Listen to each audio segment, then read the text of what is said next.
It's the Total Media Sports pregame show with head football coach Mark Thurston, sponsored by Holzer Health System.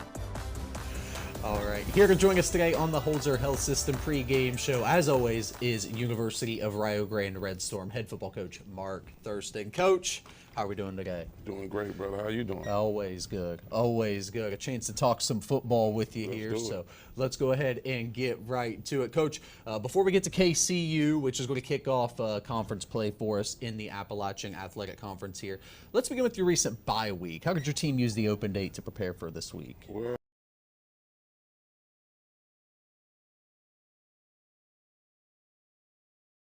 the weather didn't let us do too much permitted with that field, but we got some good practice in this week, but just working on the details, the mistakes, and just put in a couple few wrinkles. Oh, okay. Yeah, put in a couple few wrinkles on defense, so we'll see if what will happen with that. Your defense is going to have not a tall task ahead of them. We've seen some high-powered offenses. We'll get to that here in a moment. But you've now got 3 games worth of tape on your own team. Are there any guys on the roster who have stood out to you early on in this season? I guess you can, those same old guys, you know, Nate and Mel Dick, and those couple of running backs had a couple of few good runs against Ferris State. Yeah. So we still trying to get our wide receivers going. The O-line, we need to keep on stepping up. And just D-line. I mean, overall, we still just got to get better. We're so young. We just got to get better and just speed up this maturation process. Yeah, and I do see you guys getting better week to week, and you've talked about the development and what that means to the team and the program all season long. Let's swing it over to today's opponent, Kentucky Christian here. The Knights come into today at 1-2. Of course, we are still looking for that coveted first win of the year. You each took on notable programs in Week 4 in Ferris State and Morehead State, respectively. What advantages do you think your team might have over KCU today? I don't know. I mean, well, we're home. Big advantage in Alumni Stadium. Big we'll advantage. have our fans there. I know they can't wait to get out there. It's been a long time since we were able to play football, believe it or not. Yeah. I know the Ferris happened, but we've had 2 bye weeks between this. So I just think they're ready to go. I think they're hungry. And, you know, it's been a long time since we've had a win here. Yeah. But a couple years, huh? Yeah, it's been a minute. Yeah. So we you know, that's the big thing. That's the word of the week has been win. Yeah. That's all we're thinking about is just winning this ball game. I love it. I love it. And an opportunity to do exactly that here today. The Knights are coming in here with quarterback Jackson Wasick. He's taken the snaps through 3 games. Relatively dynamic player, can do things with his arm and his legs, but that's something that we've seen a lot of this season. You mentioned a few wrinkles even. What can you tell us that you might be able to use today to slow him down on that side of things? When it's time for him to roll out, he's not a guy that steps into the pocket. He likes to go left and right, so we're trying to cut off his left and his right and get him down. Yeah. That's the biggest thing. He watches the rush. Yeah. So when his eyes should be downfield, he's watching the rush. Right. So the first thing he's going to try to do is run.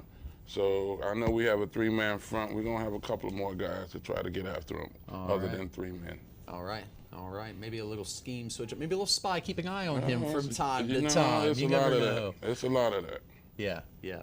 Obviously, you mentioned it. We anticipate a good crowd at kickoff here this afternoon. In your eyes, what are 2 or 3 things that we'll have to do well to bring that first win to fruition today? Not beat ourselves. Not beat ourselves. Key. Execute, and not turn the ball over. If we can do those 3 things, I think we should be in the game late in the game, and then it's just, hey, we got to go win it. We got to go win it. Go win it. As always, I ask about the health of the team, injury report, everything pretty good? Oh, yeah, we're doing all right. We're doing pretty good. We're ready to go. Whoever we got, next man up. It's time to step up. We're so young that we want to evaluate everybody anyway. Yeah. So, you know, believe it or not, we only got 5 weeks left. Opportunities a snap away. Let's go. For everyone. Yes, I sir. love it. I love it. Anything else you want to throw at us before we let you go? Just appreciate you guys. Appreciate the community. We're just ready to go make you guys proud, and hopefully we can get this big win. Good luck to you, Coach. All right. Appreciate you, boss. That was University of Rio Grande Red Storm head football coach Mark Thurston. We'll be back in just a moment here on the Holzer Health System pregame show.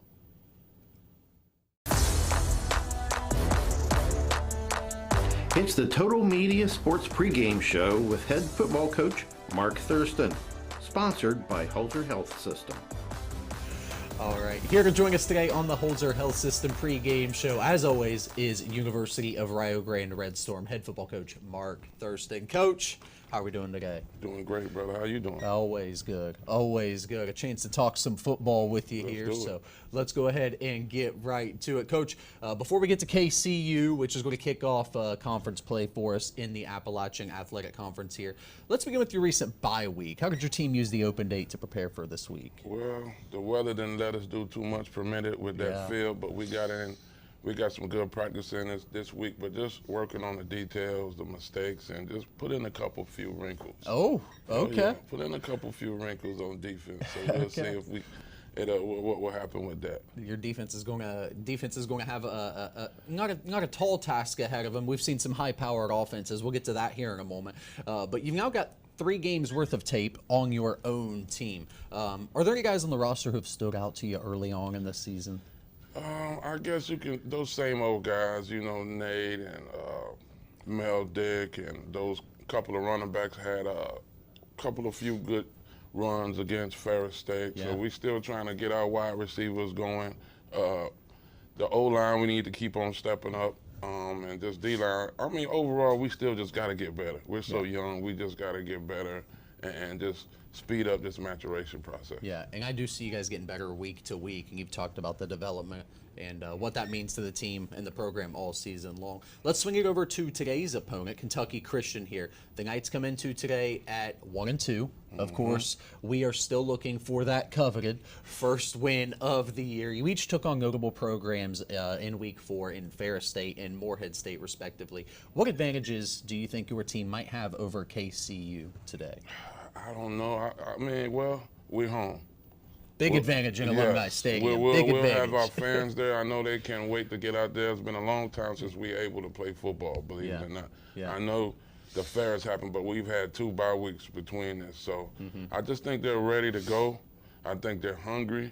And, you know, it's been a long time since we've had a win here. Yeah. But a couple years, huh? Yeah, it's been a minute. Yeah.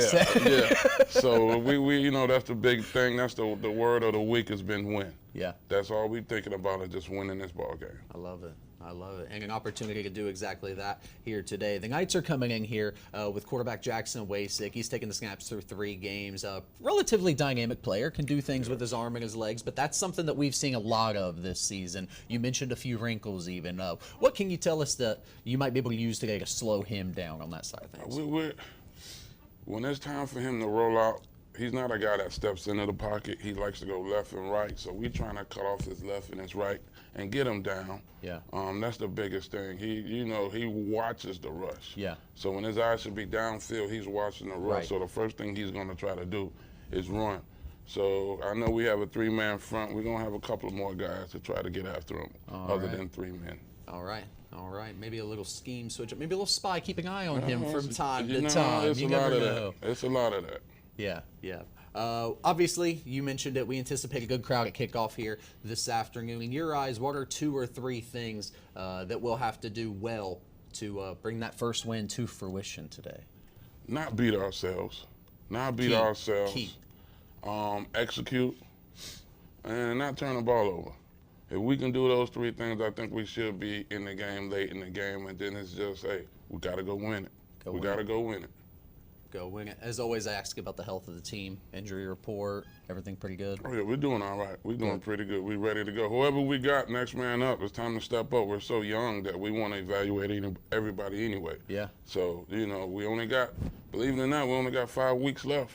Opportunities a snap away. Let's go. For everyone. Yes, I sir. love it. I love it. Anything else you want to throw at us before we let you go? Get the game just appreciate you guys. Appreciate the community. We're just ready to go make you guys proud, and hopefully we can get this big win.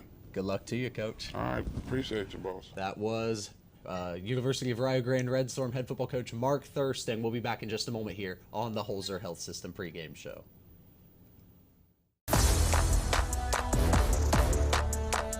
It's the Total Media Sports pregame show with head football coach Mark Thurston, sponsored by Holzer Health System. All right. Here to join us today on the Holzer Health System pregame show, as always, is University of Rio Grande Red Storm head football coach Mark Thurston. Coach, how are we doing today? Doing great, brother. How you doing? Always good. Always good. A chance to talk some football with you here. So let's go ahead and get right to it. Coach, before we get to KCU, which is going to kick off conference play for us in the Appalachian Athletic Conference here, let's begin with your recent bye week. How did your team use the open date to prepare for this week? Well, the weather didn't let us do too much permitted with that field, but we got in.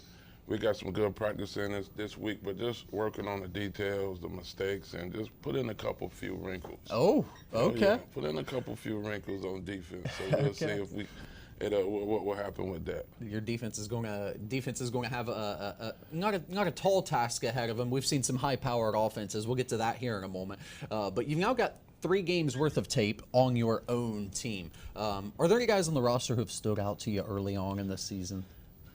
I guess you can, those same old guys, you know, Nate and Mel Dick and those couple of running backs had a couple of few good runs against Ferris State. Yeah. So we still trying to get our wide receivers going.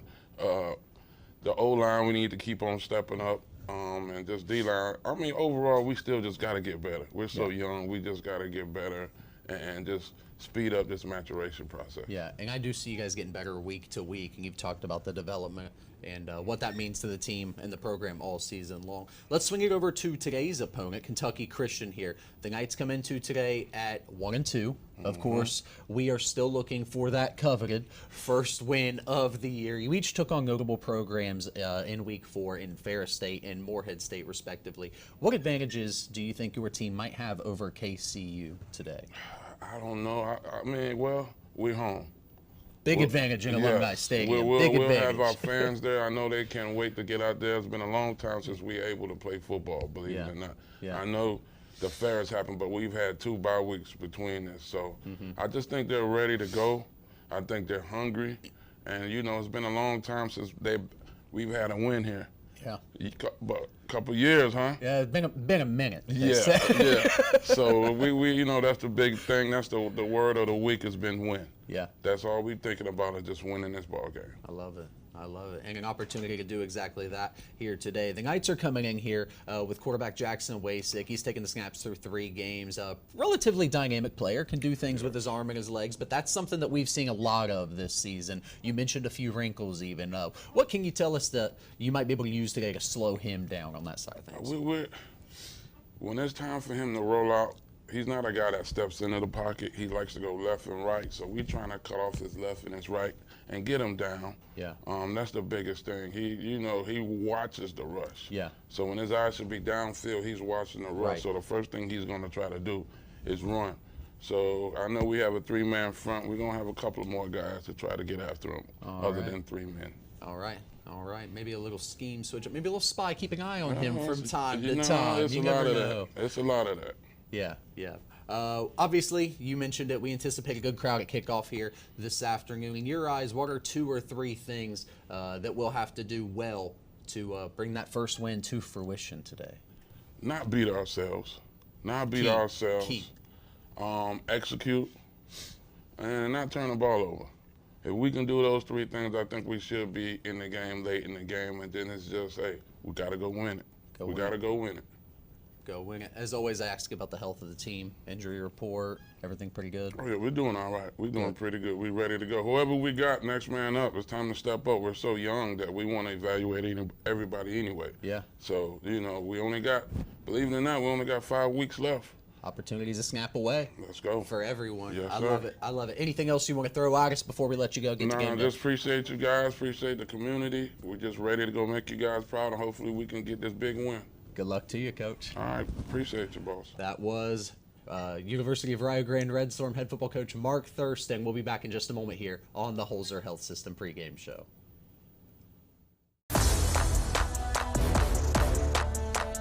It's the Total Media Sports pregame show with head football coach Mark Thurston, sponsored by Holzer Health System.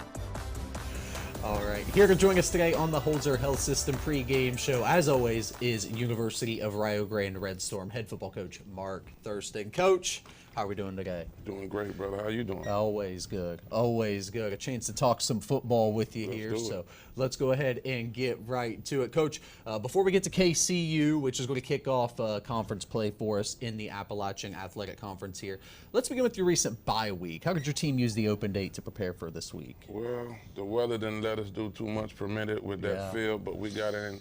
We got some good practice in this week, but just working on the details, the mistakes, and just put in a couple few wrinkles. Oh, okay. Yeah, put in a couple few wrinkles on defense, so we'll see if what will happen with that. Your defense is going to have not a tall task ahead of them. We've seen some high-powered offenses. We'll get to that here in a moment. But you've now got 3 games worth of tape on your own team. Are there any guys on the roster who've stood out to you early on in this season? I guess you can, those same old guys, you know, Nate and Mel Dick and those couple of running backs had a few good runs against Ferris State. Yeah. So we still trying to get our wide receivers going. The O-line, we need to keep on stepping up. And just D-line, I mean, overall, we still just got to get better. We're so young, we just got to get better and just speed up this maturation process. Yeah, and I do see you guys getting better week to week, and you've talked about the development and what that means to the team and the program all season long. Let's swing it over to today's opponent, Kentucky Christian here. The Knights come into today at 1-2. Of course, we are still looking for that coveted first win of the year. You each took on notable programs in Week 4 in Ferris State and Morehead State, respectively. What advantages do you think your team might have over KCU today? I don't know. I mean, well, we're home. Big advantage in Alumni Stadium. We'll Big advantage. have our fans there. I know they can't wait to get out there. It's been a long time since we were able to play football, believe it or not. Yeah. I know the Ferris happened, but we've had 2 bye weeks between this. So I just think they're ready to go. I think they're hungry. And, you know, it's been a long time since we've had a win here. Yeah. But a couple years, huh? Yeah, it's been a minute. Yeah. So we you know, that's the big thing. That's the word of the week has been win. Yeah. That's all we're thinking about is just winning this ball game. I love it. I love it. And an opportunity to do exactly that here today. The Knights are coming in here with quarterback Jackson Wasick. He's taken the snaps through 3 games. Relatively dynamic player, can do things with his arm and his legs, but that's something that we've seen a lot of this season. You mentioned a few wrinkles even. What can you tell us that you might be able to use today to slow him down on that side of things? When it's time for him to roll out, he's not a guy that steps into the pocket. He likes to go left and right, so we're trying to cut off his left and his right and get him down. Yeah. That's the biggest thing. He watches the rush. Yeah. So when his eyes should be downfield, he's watching the rush. Right. So the first thing he's going to try to do is run. So I know we have a 3-man front. We're going to have a couple of more guys to try to get after him than 3 men. All right. Maybe a little scheme switch, maybe a little spy keeping an eye on him from time to It's time. a lot of that. It's a lot of that. Yeah. Obviously, you mentioned it. We anticipate a good crowd at kickoff here this afternoon. In your eyes, what are 2 or 3 things that we'll have to do well to bring that first win to fruition today? Not beat ourselves. Key. Execute, and not turn the ball over. If we can do those 3 things, I think we should be in the game late in the game, and then it's just, hey, we got to go win it. We got to go win it. Go win it. As always, I ask about the health of the team, injury report, everything pretty good? Oh, yeah, we're doing all right. We're doing pretty good. We're ready to go. Whoever we got, next man up. It's time to step up. We're so young that we want to evaluate everybody anyway. Yeah. So, you know, believe it or not, we only got 5 weeks left. Opportunities to snap away. Let's go. For everyone. Yes, I sir. love it. Anything else you want to throw at us before we let you go get the game? Just appreciate you guys. Appreciate the community. We're just ready to go make you guys proud, and hopefully we can get this big win. Good luck to you, Coach. All right. Appreciate you, boss. That was University of Rio Grande Red Storm head football coach Mark Thurston. We'll be back in just a moment here on the Holzer Health System pregame show.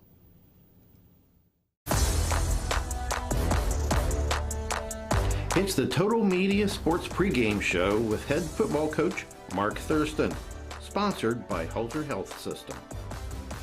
All right, here to join us today on the Holzer Health System pregame show, as always, is University of Rio Grande Red Storm head football coach Mark Thurston. Coach, how are we doing today? Doing great, brother. How you doing? Always good. Always good. A chance to talk some football with you here. So let's go ahead and get right to it. Coach, before we get to KCU, which is going to kick off conference play for us in the Appalachian Athletic Conference here, let's begin with your recent bye week. How did your team use the open date to prepare for this week? Well, the weather didn't let us do too much permitted with that field, but we got in. We got some good practice in this week, but just working on the details, the mistakes, and just put in a couple few wrinkles. Oh, okay. Yeah, put in a couple few wrinkles on defense, so we'll see if what will happen with that. Your defense is going to have not a tall task ahead of them. We've seen some high-powered offenses. We'll get to that here in a moment. But you've now got 3 games worth of tape on your own team. Are there any guys on the roster who've stood out to you early on in this season? I guess you can, those same old guys, you know, Nate and Mel Dick and those couple of running backs had a few good runs against Ferris State. Yeah. So we still trying to get our wide receivers going.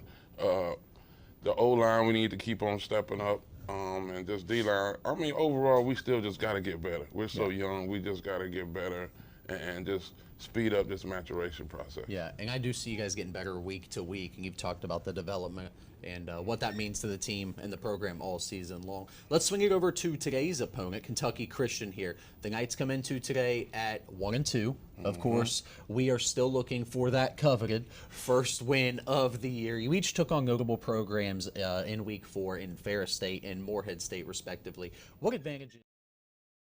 Gets a couple of yards. It's going to be good for a first down as that one's caught at midfield. Looks like on the catch, number 16, Jacob Klein. Second and short, KCU just went a simple sticks concept and hit the easy completion there for the first down. Wasik calling out signals. 2 receivers to his right. Back in the backfield, 2 to his left. Receiver in motion. Ball snap. Wasik keeps it. He's going to be brought down. Mike picked up a foot on the play. Brought down immediately. Nice play by Nick Buskey, the linebacker for Rio. The defensive line actually gave up some movement there, but Buskey scraped downhill, made a nice play for a short gain. Good job on the overhang tackle by Buskey there. 2nd and 10. Nothing picked up by the Knights there. 2-by-2 set for Wasik yet again. Gamble in the pistol behind him. Wasik calls out signals. He claps, gets a snap. Red Storm send a rush. Ball falls incomplete. Pass intended for 16, Jacob Klein. Red Storm covering the pass early. They were. Nick Buskey was there to break that up. And I like that Rio brought a blitz. Pierre Hicks blitz. And what I like, one area of growth early in this game, in previous weeks, some of Rio's blitzers were blitzing at 75%. Pierre Hicks was 100% there. So it almost got home. If the QB holds it for an extra beat, he's getting sacked there. Giving it 100% on the blitz. Fans are giving it 100%. Air horn. Stands starting to shake here at Alumni Stadium. 3rd and 10. Wasik in the shotgun. 2 receivers to each side. Split out awfully wide. That's Cobb in motion. Wasik fakes the handoff. Looking over the middle of the field. Nothing.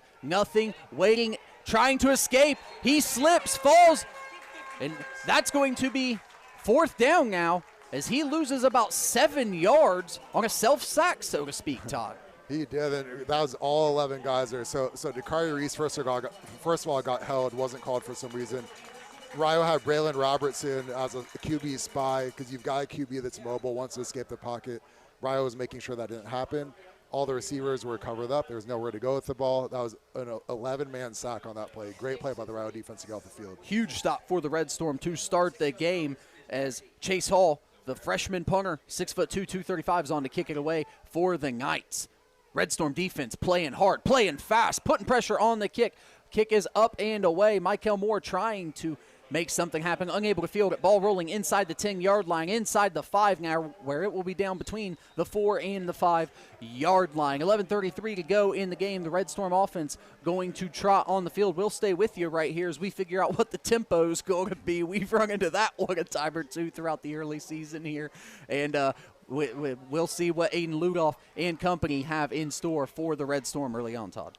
So, man, that throws a wrinkle into your so as a coach, you've got a game plan offensively of what you want to accomplish, what you think you can exploit on the defense. Then you take over for your first possession of the -4 with a young QB, a young roster. So that's a challenging situation to be this far backed up. Well, it is a young QB, and the QB is different than I thought it would be leading the snaps today. That is freshman number 3, Keaton Eminer, 6 foot, 185-pound freshman in calling the snaps as the Red Storm take the first one of the day. The snap is away, handed off to Semi Jaffa-Gunlier. He's brought down, and he's going to be brought down in the end zone for a safety. It's going to be 2-0 KCU. Slow developing run play there, Todd. It was. And linebacker Chase Hall, really good instincts, saw that and scraped downhill, worked through traffic, made a great tackle for loss in the end zone. And that's the danger when you're backed up like that. You can't take the risk of calling a slow developing play like that. Rio did, then it backfired. Unfortunately, it did backfire for the Red Storm, who now trail 2-0 here.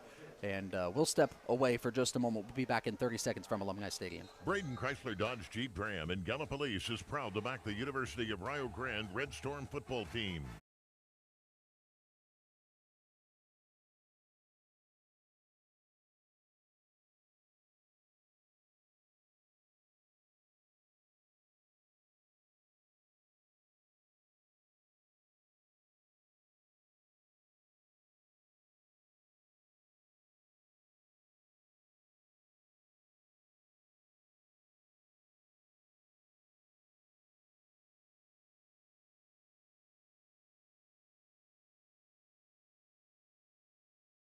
I'm Todd Worley with you. You're listening to Red Storm Football. Rio Grande trailing Kentucky Christian University early on in the contest after getting the ball back, being dropped in the end zone after the handoff. And now the Red Storm trail 2-0 here as Stout is on to kick it away from the Red Storm 20-yard line.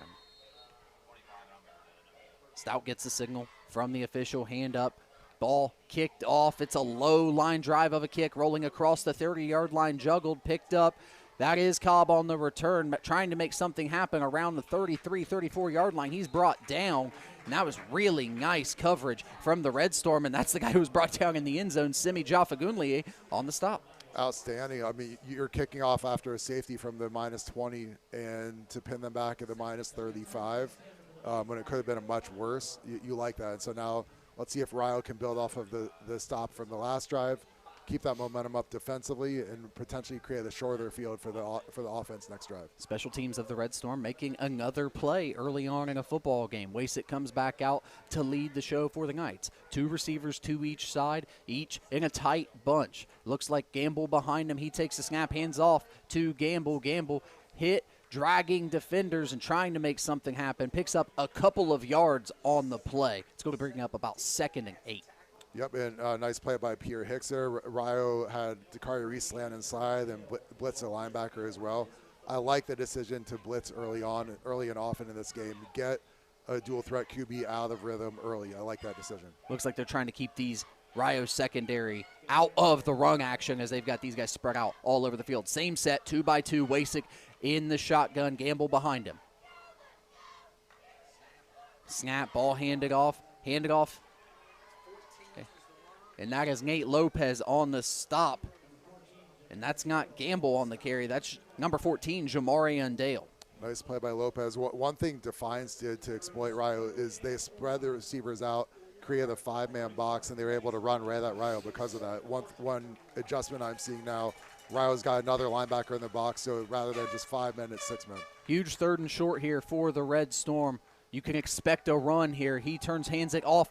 That is Jamarian Dale yet again. It looks like he's going to have just enough for the first down on a tough 3rd and short. That was really close. Are they going to?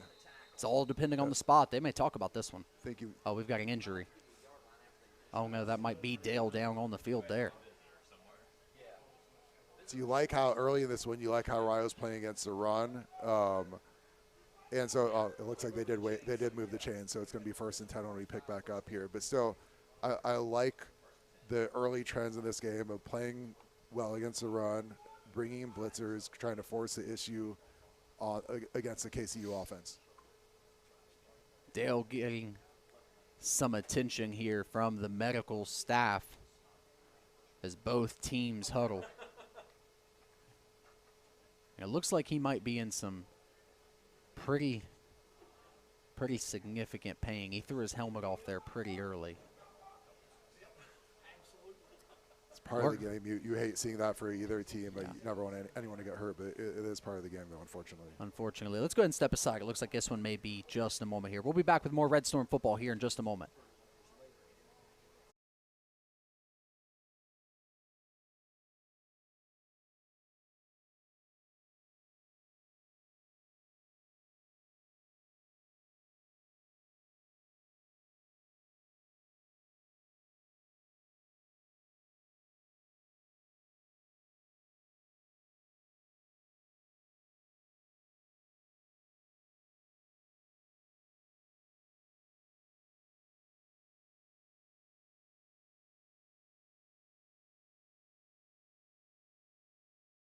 .7 WKOV. Back at Alumni Stadium, jet motion, ball received. That's number 3 for the Knights, trying to make something happen there. And I don't have a number for him just at the moment, but he picked up about 6 yards as we return here from Alumni Stadium. Nice play by Braylon Robertson out in the perimeter. And Rio there on that play showed an interesting look with 5 guys standing up at the line of scrimmage, 2 drop back in coverage, but really can fool with the QB and get him out of the rhythm. That was Calvin Brown on the reception there. 2nd and 6 here for the Knights as they line up 2-by-2 set. Gamble in the backfield. Ball snap, low snap. Screen to Gamble. He catches it, and he is brought down right away. May have picked up a yard or 2. He's brought down by 2 Red Storm defenders. He was under heavy pressure right away by Dakari Reese, and another edge defender couldn't catch a jersey number, but nice throw off of his back foot to get some positive yards for the KCU offense. 3rd and 3 here. We'll hear from this crowd again at Alumni Stadium. They've been loud on 3rd down early on. A nice crowd here today for this interconference matchup here. Empty backfield for Wasick, flag thrown, and we're going to have a false start penalty. It'll be 3rd and 8 after KCU backs it up.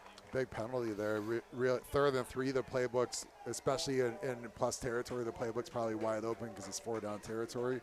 Now you create 3rd and long, and now to me, so Rio's got Dakari Reese on the defense's left side. So to me, I'm sending a blitzer off of the edge. Nate Lopez is up at the top.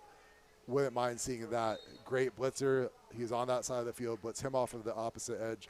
Really create some immediate pressure on this QB. The Red Stormers showing pressure early. 6 defenders lined up along the defensive front. We'll see how many come here on the pressure. Empty backfield for Wasick. 3rd and 8. Looking things over. He snaps. Red Storm rush 4. Looking. Ball's thrown over the middle of the field, and it is caught by number 3, Calvin Brown. He's brought down around the 35-yard line. And that's going to be good for a 1st down for KCU. Red Storm defender down on the field. What a play by Jackson Wasick. So Isaiah McCory made a really nice swim move to D-tackle for Rio. Beat his man right away and was right in the QB's face, hit him right as he threw. Jackson Wasick stared right down the gun barrel, throws a strike to his QB, to his receiver to move the sticks on 3rd down. Great play by the QB. I'm doing some deductive searching here, but I'm afraid that could be Lopez down on the field for the Red Storm. He is a guy who plays 100 miles an hour. That was Lopez. He's now trotting off, a little bit shaken up, but trotting off back towards the defensive huddle there. But good to see that he's all right. Hopefully, yeah. And if you think back to the Georgetown game, he did come off with an injury and then was back in pretty quickly. If there's anyone that will play, they'll play hurt, it's him. There's a reason Coach Thurston calls him the lunatic, man. Right. That's a compliment, right? 100% it is. 100%. The way that he plays the game, that's how you want your strong safety, free safety playing football, man. So he plays hard. We'll get it going here again. 8:11 left in the 1st quarter here from Alumni Stadium. 1st and 10 for KCU, 2-0 after the safety on the Rio Grande 1st possession of the game. Empty backfield for Wasick. 3 receivers bunched to his right, 2 split out to the left. Ball snapped. He's looking to his left. Able to connect on the out route. On the reception there, that's number 4, Javari Gamble, pushed out of bounds by number 3. This is our first look at Jackson Wasick, but impressive kid, really quick processor, nice release, and he's been accurate on short passes so far. So Rio's gonna, to me, I think if you are going to stick with his own coverage, I think it might make sense to go to cover 2 where you can bump guys at the line of scrimmage and kind of throw them off their timing. 2nd and 5, ball at the 30-yard line for KCU. Threatening to score again. 3 receivers, 1 in motion. Wasick hands it off. That's Javari Gamble. Makes a man miss at the 25-yard line. He's now loose at the 25-10 and out of bounds at around the 5-yard line.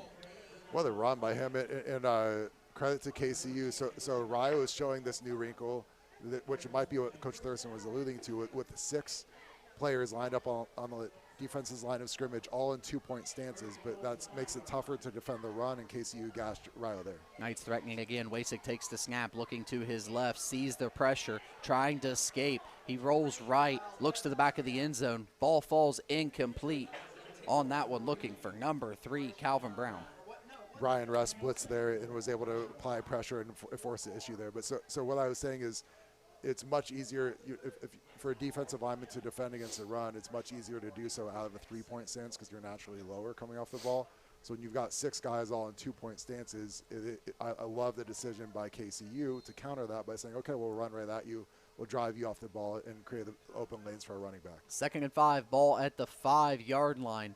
And looks like a timeout for the University of Rio Grande. We'll step aside. Big second down from Alumni Stadium when we return. If your job situation is changing because of layoffs or restructuring, you may have to make some important financial decisions. Be sure to include your retirement plans. I'm Chad Niddle, your Edward Jones financial advisor. I'd like to help.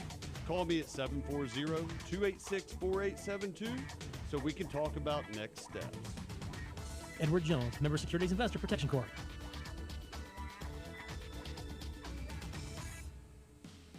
You're listening to Red Storm Football on 96.7 WKOV.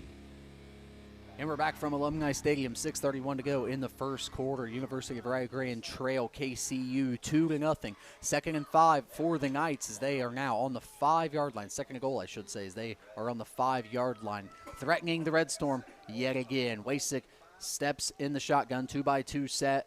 Gamble in the backfield with him. In motion comes the receiver, handed off to Gamble. He looks for room on the right side, going to pick up a couple, but stop just short of the goal line. Going to bring up a huge 3rd and short. Nice play. Safety Marlon Reed came downhill, scraped downhill through the hole, made it, and was able to trip the running back up. Massive play here. 3rd and goal from the 1.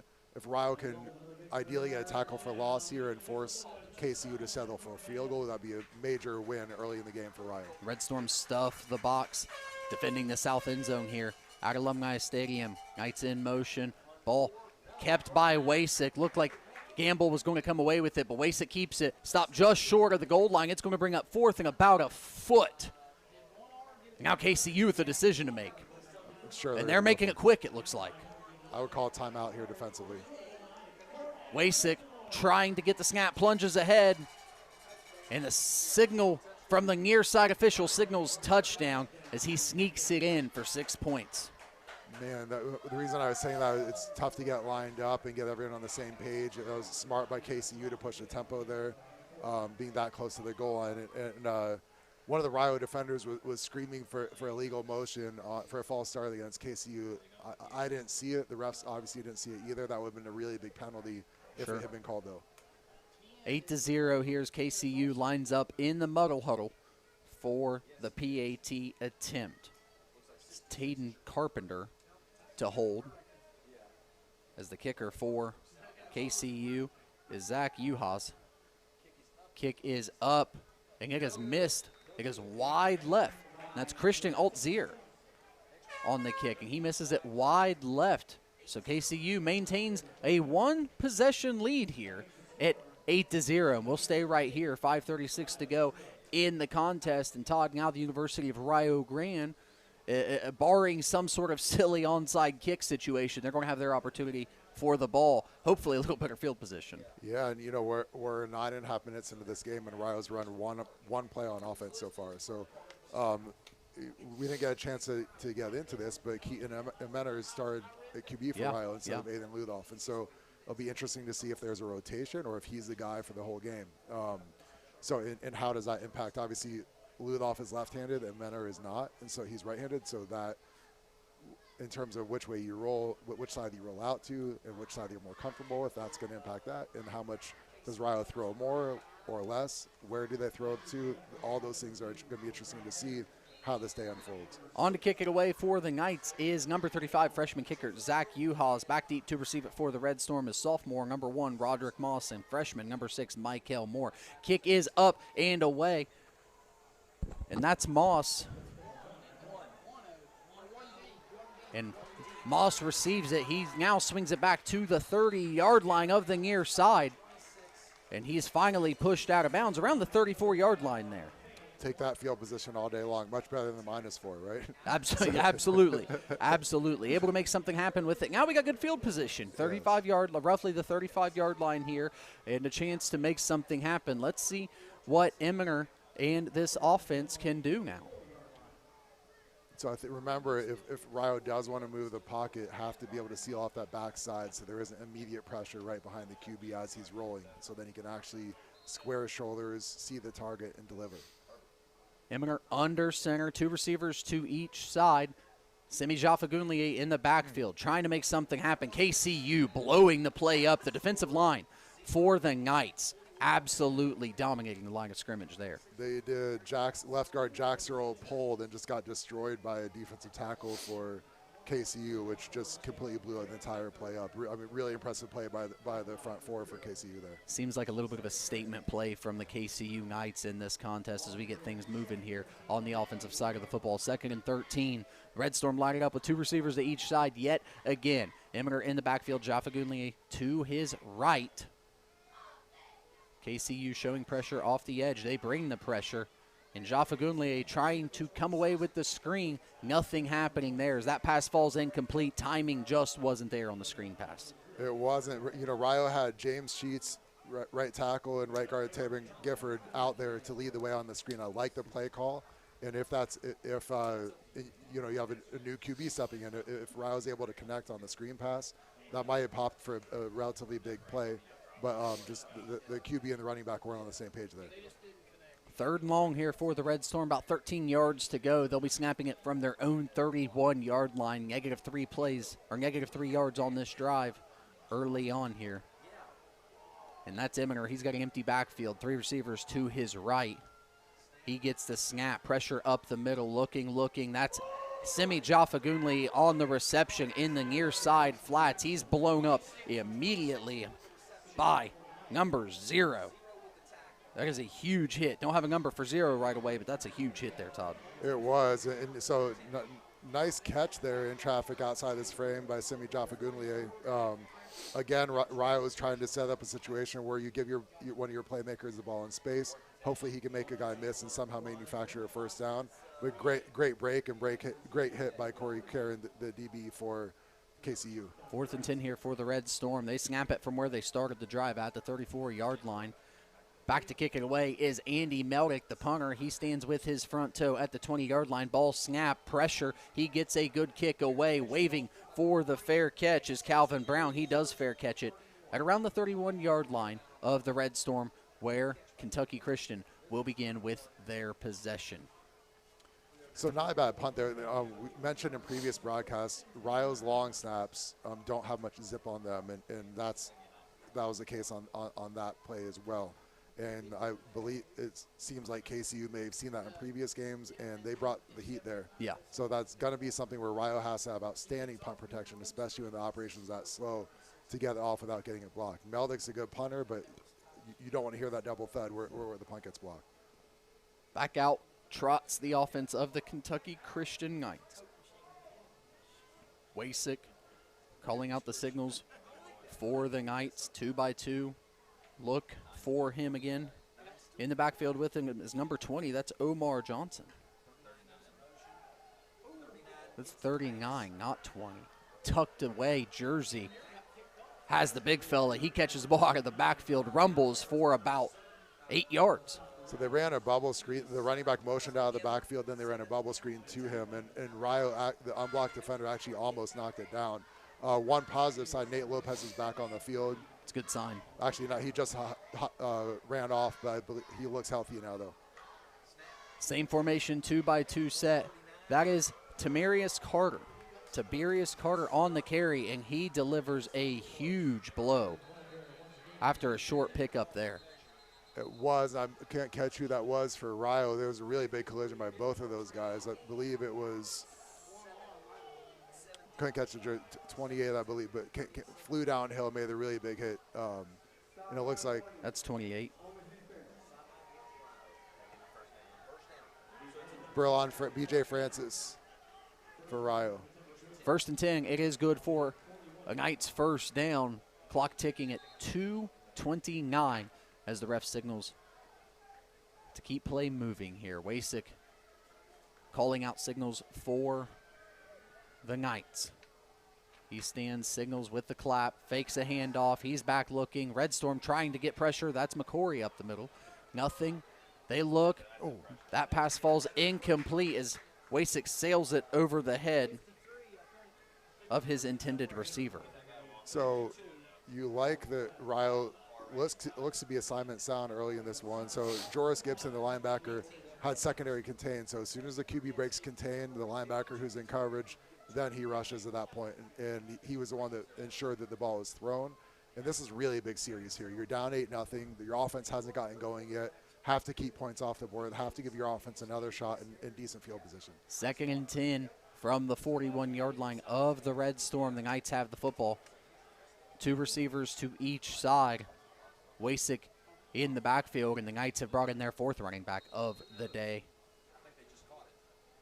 That's number 26 in the backfield. That's Gavin Owens. KCU calls a timeout here. 1:23 to go. You mentioned it, Todd. An 8-point game still. Huge possession and a huge opportunity here, 2nd and long, hopefully to make something happen. Get a 3rd and long situation, come away with the stop. There is, and so we've talked about the biggest new wrinkle that Rio has shown so far in this game defensively is that look where they line 6 guys up along the line of scrimmage, all of them standing up, none of them in 3-point stances, and then it's up to KCU to figure out which ones are going to drop, which ones are going to rush. But one adjustment KCU has made early in this game to counter that is to say, okay, we're going to run right at you because you're all in 2-point stances. We don't think you're going to come off the ball like you usually would. Right. And so it's going to be interesting if Rio goes to that look. KCU just called timeout.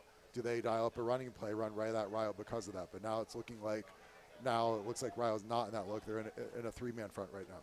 KCU counters it with an empty look. Wasik stands alone in the backfield at the 40 or 36-yard line as he awaits the signal from the head referee. Gets the signal now. Play clock at 23. He gets the snap. Rio Grande rushes 3 to Curry Reese, trying to bring pressure. Wasik throws it away. That's number 18 on the reception for Kentucky Christian. And he's brought down by a host of Red Storm after the reception. I'm wondering if the receiver had stepped out of bounds and then caught it because the ref threw the flag as soon as he caught it right at the receiver. So Rio ran a twist up front. Dakari Reese looped around and got home to the QB. He flushed the QB out of the pocket and forced an early throw. Yep. Okay, so you're exactly right. The pass is incomplete. Following the receiver stepping out of bounds. So exactly what we'd hoped for here, Todd. 3rd and long situation here, 3rd and 10. We'll do it all over again. Red Storm secondary has played a good football game early in this contest. Been assignment sound, so really have to get pressure. So someone other than Dakari Reese has to get home here. Rio Grande due for a turnover or something. Ball snapped. Quick reception. And brought down quickly is Calvin Brown, and that brings up what we needed, a 4th and 10 situation. Joris Gibson, linebacker for Rio, has been active early in this game. Came downhill there, and he was the one that forced the running back to slip. Great stop by the defense. Rio, when you're a defensive player, can be frustrating when your team's offense is having some struggles, but you have to just stay the course, keep believing they're going to get it going. So now you love how Rio's hanging in there defensively, and now you love to make a big play on special teams or on offense coming up. Under a minute to go in the first quarter of the contest here. Kentucky Christian set to kick it away. And that's Chase Hall back to kick it again. Wobbly kick, and it is what some may call a shank even, as the near side official continues walking past the 30-yard line, past the 35-yard line. Keep going. Yeah, we're here as long as you want to be here. He's going down the ball at about the 39-yard line for the Red Storm. 24 seconds to go. Rio Grande trailing 8-0. I would say that looked like one of my golf swings, but I'm not even that good. Mine would be much more of a shake. There aren't enough trees around for me here. So there aren't enough trees around for me. Rio Grande offense back on the field, 24 seconds to go. They have the ball at their own 39-yard line. Best field position of the day for the Red Storm. And we'll see what Keaton Emminger, in his first start here, can do for the Red Storm. Emminger tosses to Jaffa Gunley out of the backfield. Not a lot going. Jaffa Gunley staying on his feet as long as he can. And a late flag in. Could be a face mask here late on the tackle, Todd. Hopefully for Rio's sake. 93 defensive end, really played that well. This defensive front for KCU is really dialed in to stop the run. They're playing well early in this one. Flag thrown at around the 41-yard line. Let's get the call. It is exactly that. Personal foul, face mask. That'll get the Red Storm across the 50-yard line with 16.2 to go in the contest. A huge break for Rio Grande. It is, and no, you've got the plus 44 now. You need to come away with points here. Even if it's just 3 points, you need to get something going. So we'd love to get another first down or two here. Clock will start on the signal. It does start under 15 seconds to go here. Emminger in the shotgun, 2 receivers to each side, and he may let this one wind down. He doesn't. We snap the ball. Emminger play fake, rolls out, looking in the flats. Nothing there. Intended for number 19. Ball intercepted. That's number 42, Deshaun Webster, the linebacker who was the freshman defensive player of the year in the Appalachian Athletic Conference a year ago. Comes away with the big play. Interception at the 20-yard line, and that's where the first quarter will come to a close. Man, so Rio was set at first and 10 of the plus 44. Golden opportunity to get some points on the drive. Emminger doesn't get his shoulders squared. Ball sails on him. The first defender actually drops the interception, and then it lands in, like you said, in Deshaun Webster's hands. So on the downside of that is Rio doesn't convert the favorable field position into points. On the plus side, if you are going to make a turnover, it's, KCU takes over at the minus 20, so it wasn't like they had a big return, or they get it deep in your territory. So, unfortunate mistake, though, by Rio. We got to switch sides of the field. We'll be back in 30 seconds. Keep it right here. You're listening to Red Storm Football on 96.7 WKOV.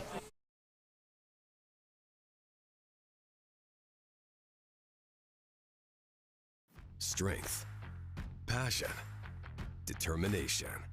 Every moment that moves you and every movement that drives you. When pain or injuries try to limit you, our orthopedic team at Holzer has the latest treatment options and robotic-assisted surgery with joint replacement, sports medicine, and therapies to keep you moving forward. Every movement, every step, every moment. Think Holzer first.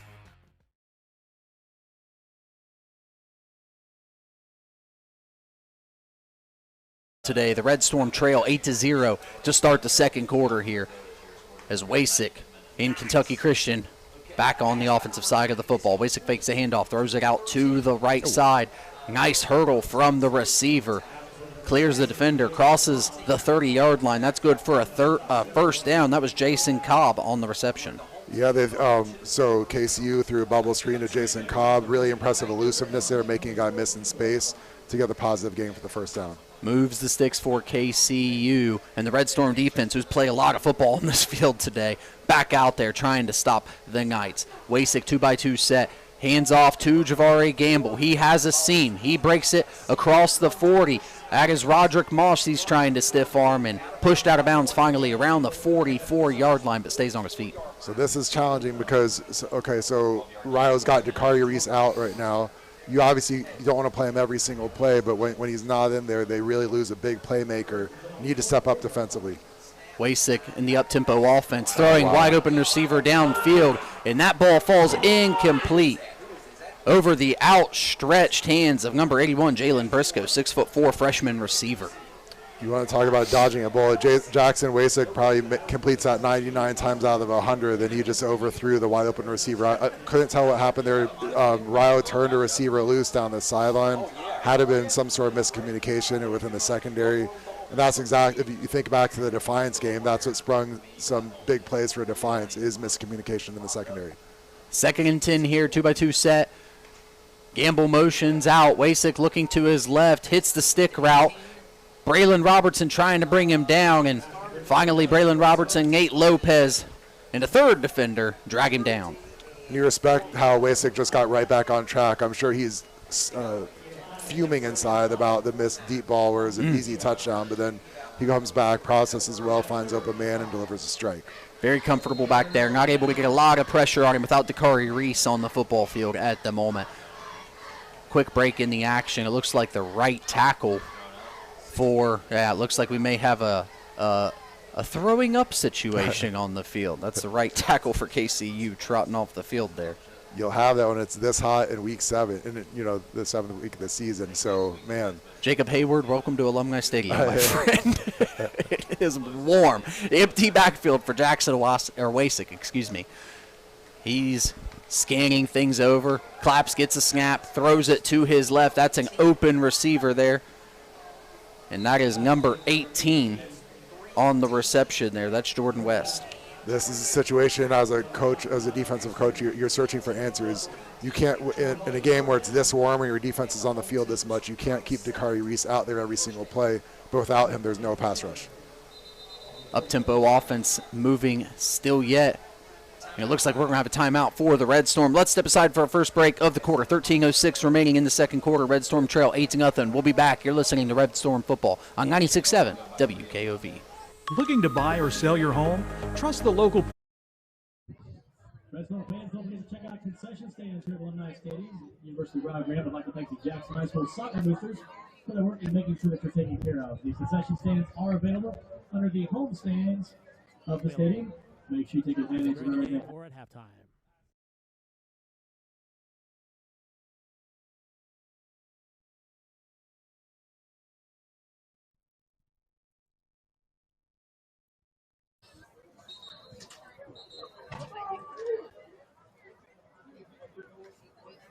Back to Alumni Stadium. Eric Landrum, Todd Worley with you. The University of Rio Grande Red Storm. The defense on the field currently trailing 8-0 in the contest. 13:06 to go in the second quarter. Kentucky Christian with the football at the Red Storm 37-yard line. The Knights offense has been moving this drive. Got to see if we can get something to slow them down. Feels like the Red Storm defense plays hard and fast, due for a turnover, a big play at some point. We'll keep an eye on that as the field gets short here. Dakari Reese is back out there after the break, and I would love to blitz someone off the other edge. Wasik is way too comfortable in the pocket right now for KCU. Let's see what we do here. 1st and 10, Wasik calling things out. Javari Gamble in motion to the right. Wasik very comfortable. Red Storm only bringing 3 at the moment. Wasik looking, nothing. Looking for Briscoe over the middle of the field. That ball falls incomplete, and the Red Storm secondary still holding up. They did. Nice coverage there by Braylon Robertson. Even a perfect pass, he still would have knocked it down. What happened there, Dakari Reese actually slipped out of his stance, and so then just got buried by the offense.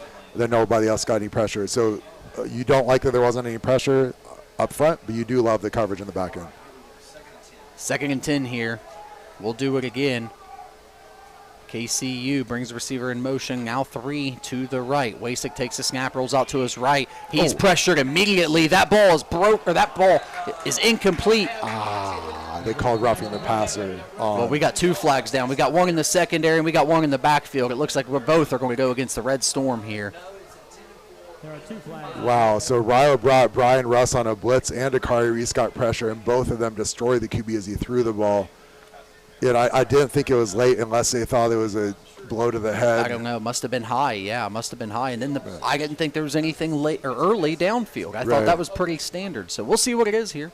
And that would have set up a 3rd and 10 situation where now a penalty is going to move the sticks and give them a first Certainly negating that. Yeah, you're right, Todd. Let's take a listen here. Head official gives us the call.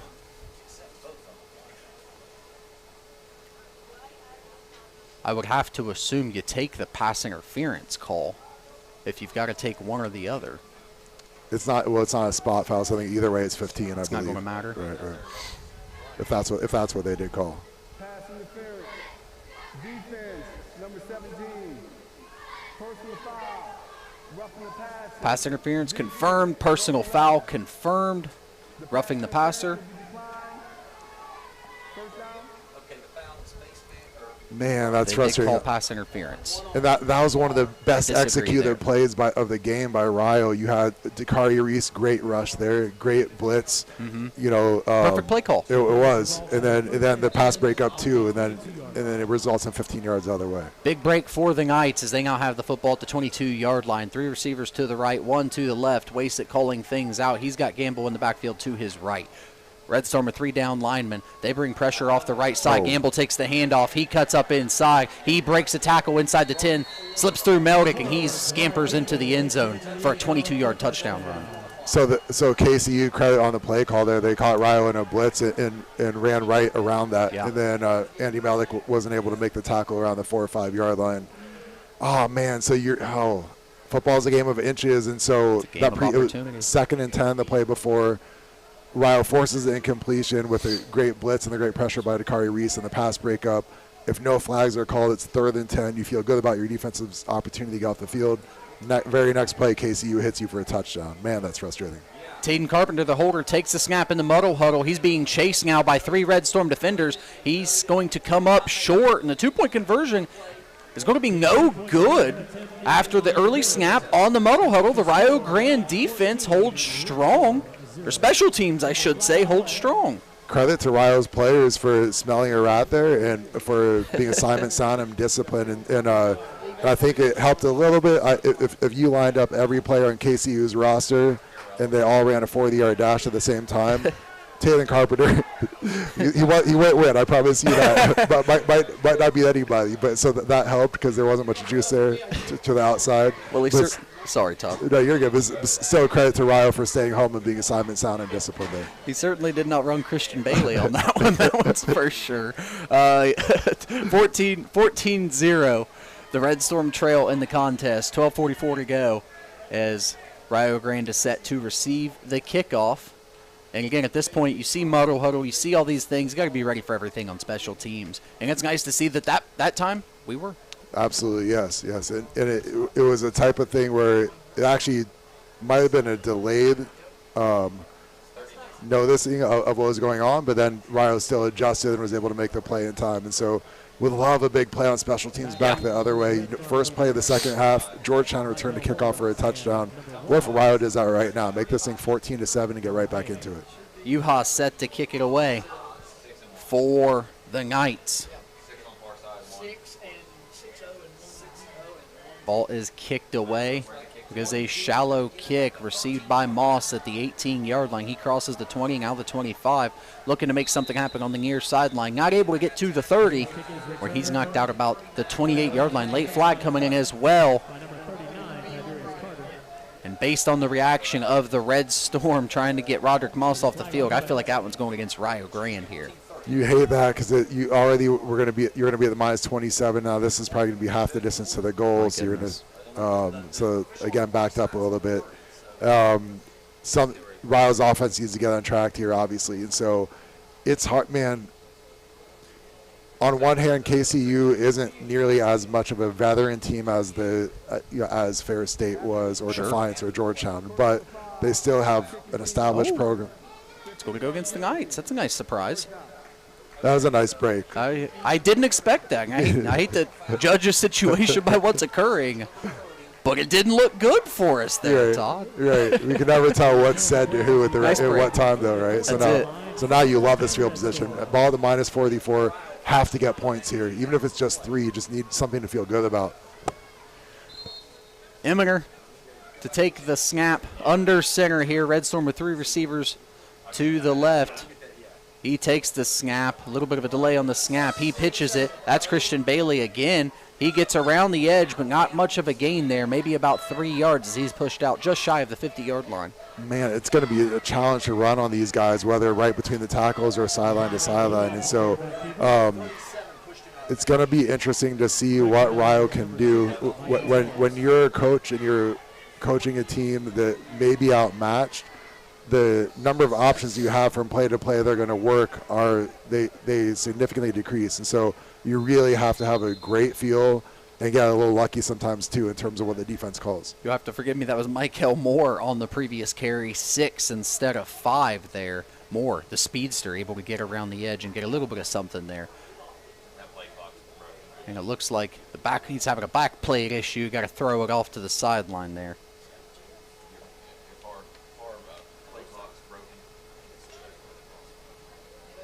And a timeout? It'll be 2nd and 7 for the Red Storm. Must be a timeout called somewhere. We got a play clock issue, so we'll step aside here. See if we can get that resolved. Keep it right here. More Red Storm football to come when we return on 96.7 WKOV. Strength, passion, determination. Every moment that moves you and every movement that drives you. When pain or injuries try to limit you, our orthopedic team at Holzer has the latest treatment options and robotic-assisted surgery with joint replacement, sports medicine, and therapies to keep you moving forward. Every movement, every step, every moment. Think Holzer first.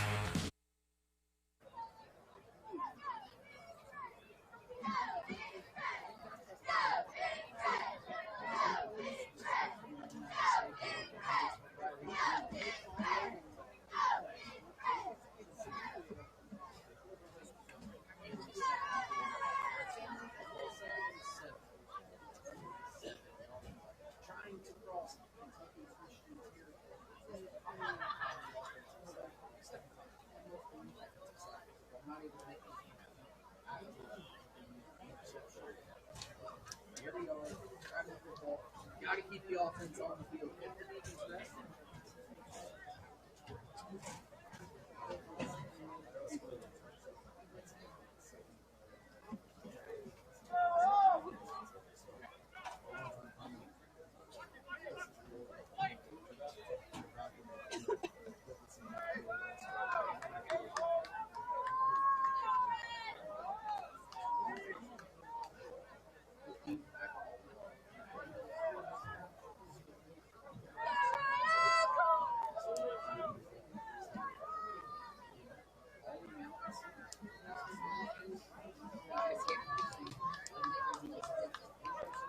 Second and 7 for the Red Storm on the 47-yard line. 7 for the Red Storm on the 47-yard line.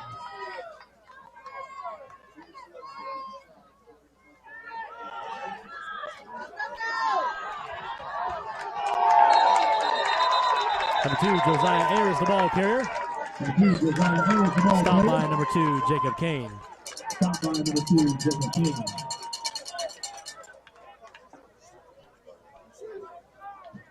Finish the run. They've got 3rd and short. You're at the plus 46. I have to think this is 4-down territory here. Sure. This would The be play a is great marked just opportunity to take a short of the deep first shot down here. line. I know you're having trouble running the ball, so you don't want to necessarily count on having to 3rd make and it on short. 4th and short. But, man, this could pop wide open. Short yardage has not been the friend of the Red Storm early in the year. Let's see what they do here. Eminer under center. He stands up, throws the ball out. That's Michael Moore right away. Nothing going. In fact, loses about 2 yards on the quick bubble screen. And that's going to bring up, like you said, Pass Todd, a complete to 4th down number 6, situation Michael here. Moore. Now the Red Storm have a decision to make. Man, and you had 3rd and inches, and now you're in 4th and full 2 yards. for a So loss I actually of like 2 the brings play up call. What 4th happened down. is 4th and Eminer 2 on the 46-yard threw it line. behind the receiver, and so by the time the receiver caught it, all of his momentum was going away from the line of scrimmage, and that bought about time for the KCU defenders to take an extra step or two to get closer to him and make a play. Red Storm with a huge 4th down opportunity here.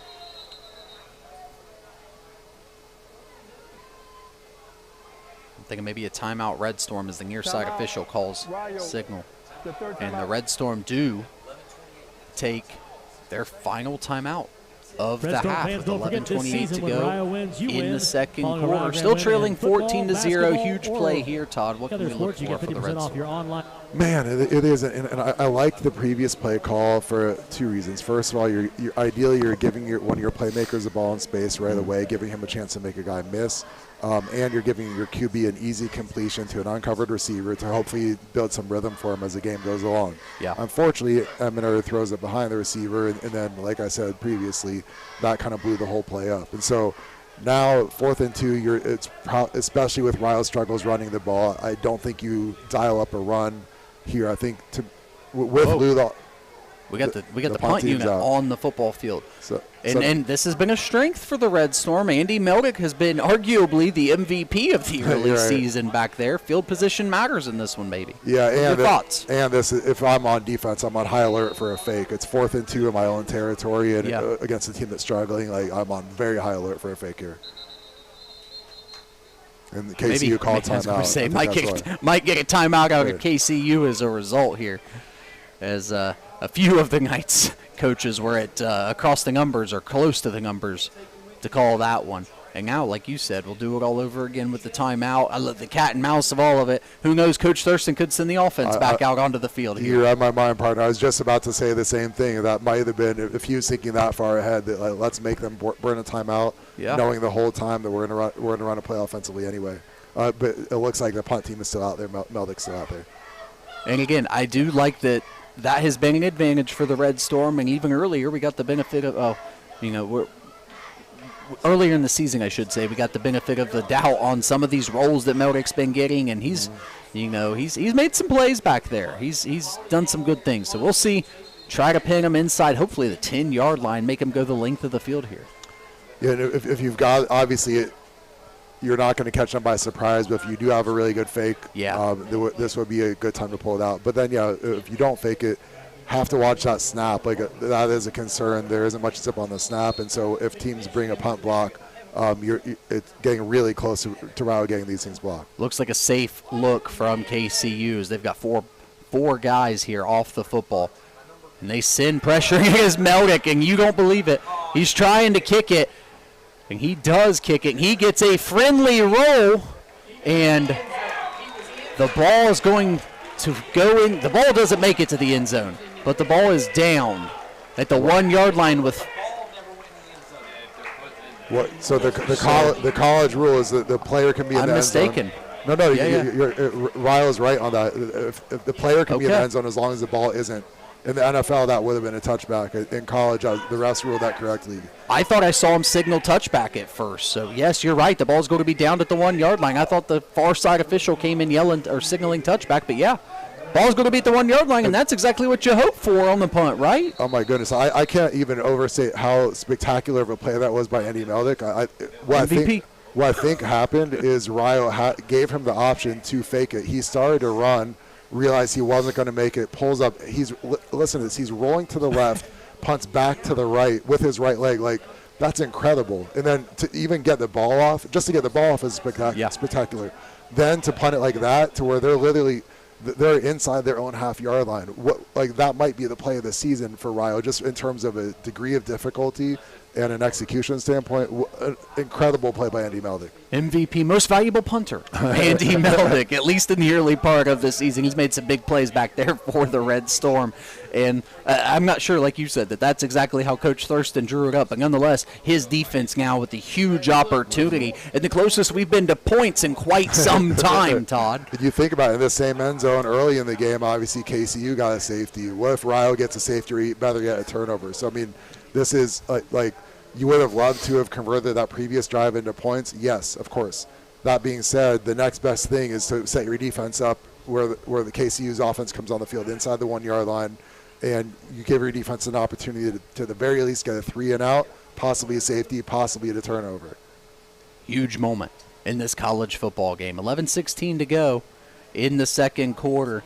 And the quarter's starting to play a little slow here, Todd. I'm not entirely sure what another technical difficulty maybe. Who knows? But, again, play stop. Both teams at the sidelines here. It's a challenge, Eric. It's a video challenge. Oh, how about it, college football? I'm being told it's a video challenge. Okay. Randy Payton here in company up here in the press box with us, hanging out, giving us what they see as they take stats here and monitor all this. What they're saying, the challenge is KCU is saying that the player who downed the ball was in the end zone and it should be a touchback. Okay. They're reviewing the punt. The rule is he's allowed to be in the end zone as long as the ball doesn't touch the end zone. That's the. I thought it was a touchback. From here, I saw the player in the end zone. Far side official signals touchback coming in. So the NFL rule is the player can.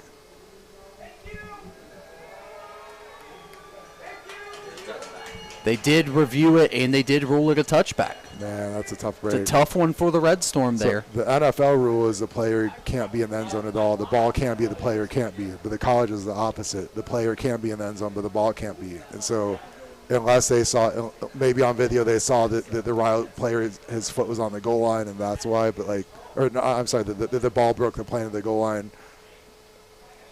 And now the ball is still at the 1 yard line. They haven't moved it yet. They have yet to move the ball, but the Red Storm defense back across the 20-yard line here. And that's where the Knights stand. There's a huddle just shy of the 15-yard line, between the 10 and 15-yard line here as well, as they try to sort this whole thing out. And again, we can't hear the PA, so we have a harder time distinguishing what some of these breaks are about than maybe the rest of the other goers here due to the headset. So appreciate your patience with us as we sort all this out. 11:16 to go, Red Storm trail 14-0. Ball will be placed at the 20-yard line for KCU. Good break for the Knights, tough one for Rio Grande. And now the defense is back on the field. And the longest break that they've had in the action, I think, all day has been that right there, trying to distinguish this. So we'll see what we can do on the defensive side of the football here. Needed to create a turnover, get some momentum going back the other way. Yeah. 3 receivers to the right side. Wasik takes the snap, rolls out, looks to his right. Now standing in the pocket. Ball sailed to the right side. And out of bounds, falls incomplete, looks like intended for Briscoe yet again. He's awfully comfortable back there given the pressure he's seeing at times. He is. He's really poised under pressure. Rio is blitzing a lot. Brian Russ is getting his name called a lot as a blitzer. Dakari Reese is playing well. Both of those guys hit the QB right as he's throwing the ball. Threw it into triple coverage, and that was those are the situations as a coach you're like, man, we need to pick that off, because that can turn swing the momentum in your favor if that happens. Empty backfield for Wasik yet again, and we've yet to see the Red Storm bring a ton of pressure while he's back there on his own. They rush 3 here, thrown over the right, or just over the left hash, and that ball is caught, held onto there after a huge collision. It was. Marlon Reed, the safety, came downhill. Outstanding ball by the QB. Fit it in a tight window, intentionally threw it behind the receiver a little bit to throw him open and give him a chance to make the catch. Amazing pass by the QB there. 3-by-1 look for Wasik yet again. Gamble stands to his right in the backfield. 3 down linemen for the Red Storm. Rio Grande bringing pressure. It's handed off to Gamble. And he squeezes up the middle yet again. And once again, that inside zone combating the pressure we're trying to put on the edge. It is, yeah. And you do like the different looks Rio's showing. They're blitzing more than they have previously. They're showing different fronts. And so, but, you're playing against a really good veteran QB, and he's one step ahead of you almost every time. So this kid can play. He's fun to watch. Empty backfield for Wasik yet again here. He gets the snap, pressure going. He escapes to his left, now has an open receiver down the field, and that is Calvin Brown yet again. And Calvin Brown, number 3, takes it into the end zone. That is a 60-yard touchdown pass. The Knights now lead 20-0. Oh my goodness. Wasik rolling left, stops, sets his feet, and throws a bomb down the sideline to a receiver out a step or two. There was a hold in the backfield. Rio had blitzed 2 guys. One of them got held, couldn't catch a jersey number. The refs missed it. Obviously, that would have negated the touchdown if that was called. But, that sometimes you have to tip your cap to the other guy, and a great play by Wasik there. On to attempt the PAT is number 66, Christian Altazir. 6'2", 202 kicker. His attempt is up, and it just squeaks over the crossbar. And the PAT is good. 21-20, the Red Storm trail. We'll step aside for just a moment. We'll be back with more Red Storm football from Alumni Stadium on 96.7 WKOV. Strength, passion, determination. Every moment that moves you and every movement that drives you. When pain or injuries try to limit you, our orthopedic team at Holzer has the latest treatment options and robotic-assisted surgery with joint replacement, sports medicine, and therapies to keep you moving forward. Every movement, every step, every moment. Think Holzer first.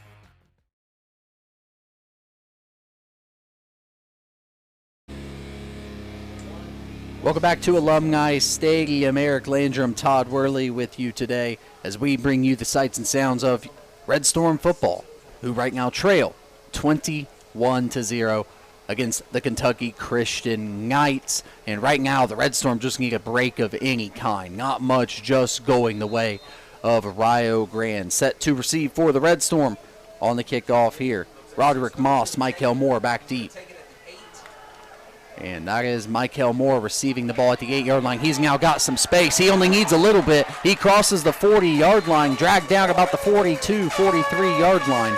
And you could see the burst that Michael Moore has when he gets football in his hands. Definitely has some juice, and that was a much-needed boost with a return there. So the offense has to get something going. Do you bring Aiden Ludoff back? I don't know. At some point, if we get to halftime and Rio still isn't getting anything going offensively, I think you have to at least consider that. But so yeah, need to get something going offensively. So much, you're putting so much pressure on your defense, possession after possession, just to be perfect, just to give you a possible chance to stay in the game. So offense needs to step up now. 9:26 to go in the second quarter. Emminger and company back on the field for the Red Storm. Shotgun snap rolls back, handed off to Jaden Cartwright, and that play was stopped before it gets started. Cartwright brought down, and he's going to lose about 5 or 6 yards after the fumbled snap. Broken play. Yeah, I mean, and Rio, it's no secret, Rio's having trouble running the ball against anybody this year. And then when you constantly run it on first down every time, and you set an offense full of young faces that haven't really played much together, and it's 2nd and 12 all the time, 2nd and 16 like it is now, you're not giving yourself much of a chance. Emminger back in the shotgun, 2nd and long here for the Red Storm. Another low snap, handles it well, rolling out to his right side, able to throw it, and that pass is completed. Getting on the reception for the Red Storm there was number 16. That's a new face for receiver for Rio Grande. That's Tanner Sanders, a 5'10 freshman. Nice ball by Emminger. And Sanders was open, and Emminger found him and had someone hot on his heels. That Rio really needs to seal off that backside when they roll to one side or the other, because that's been an issue throughout the season so far. 3rd and about 5 for Rio Grande here. Emminger calls signals from the shotgun. 2 receivers the east side, each side. Cartwright in the backfield. Fakes a handoff to Cartwright. Emminger steps up. He's got enough for the first down. Puts his head down at the 45-yard line. A little bit of competitiveness from Keaton Emminger there on the scramble.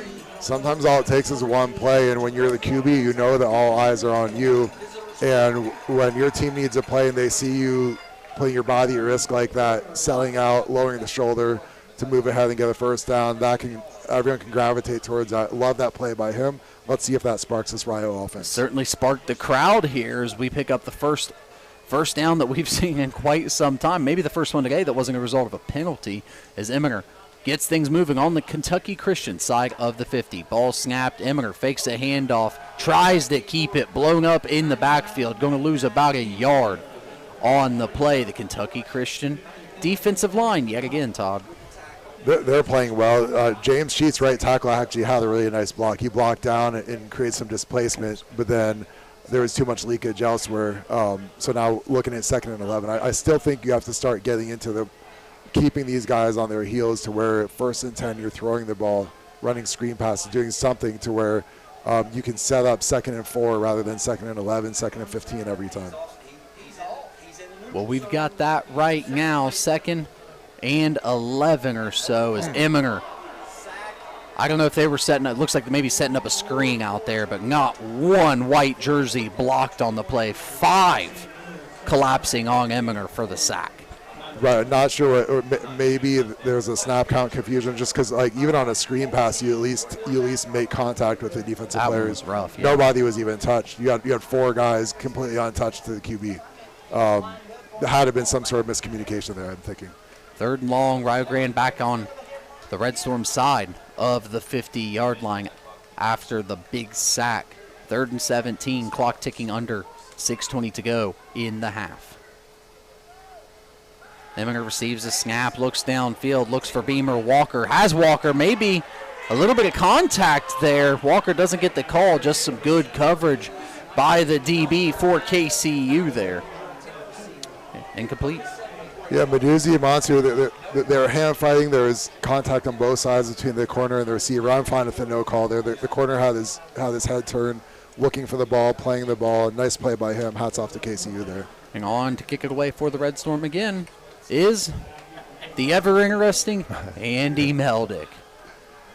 So you're still similar field position to the last time, but before it was 4th and 2, and now you're looking at 4th and 16 or so. So, but still, if you do have a fake you love, this could be a time to pull it out. Ball snap, kick away, nice spiraling kick.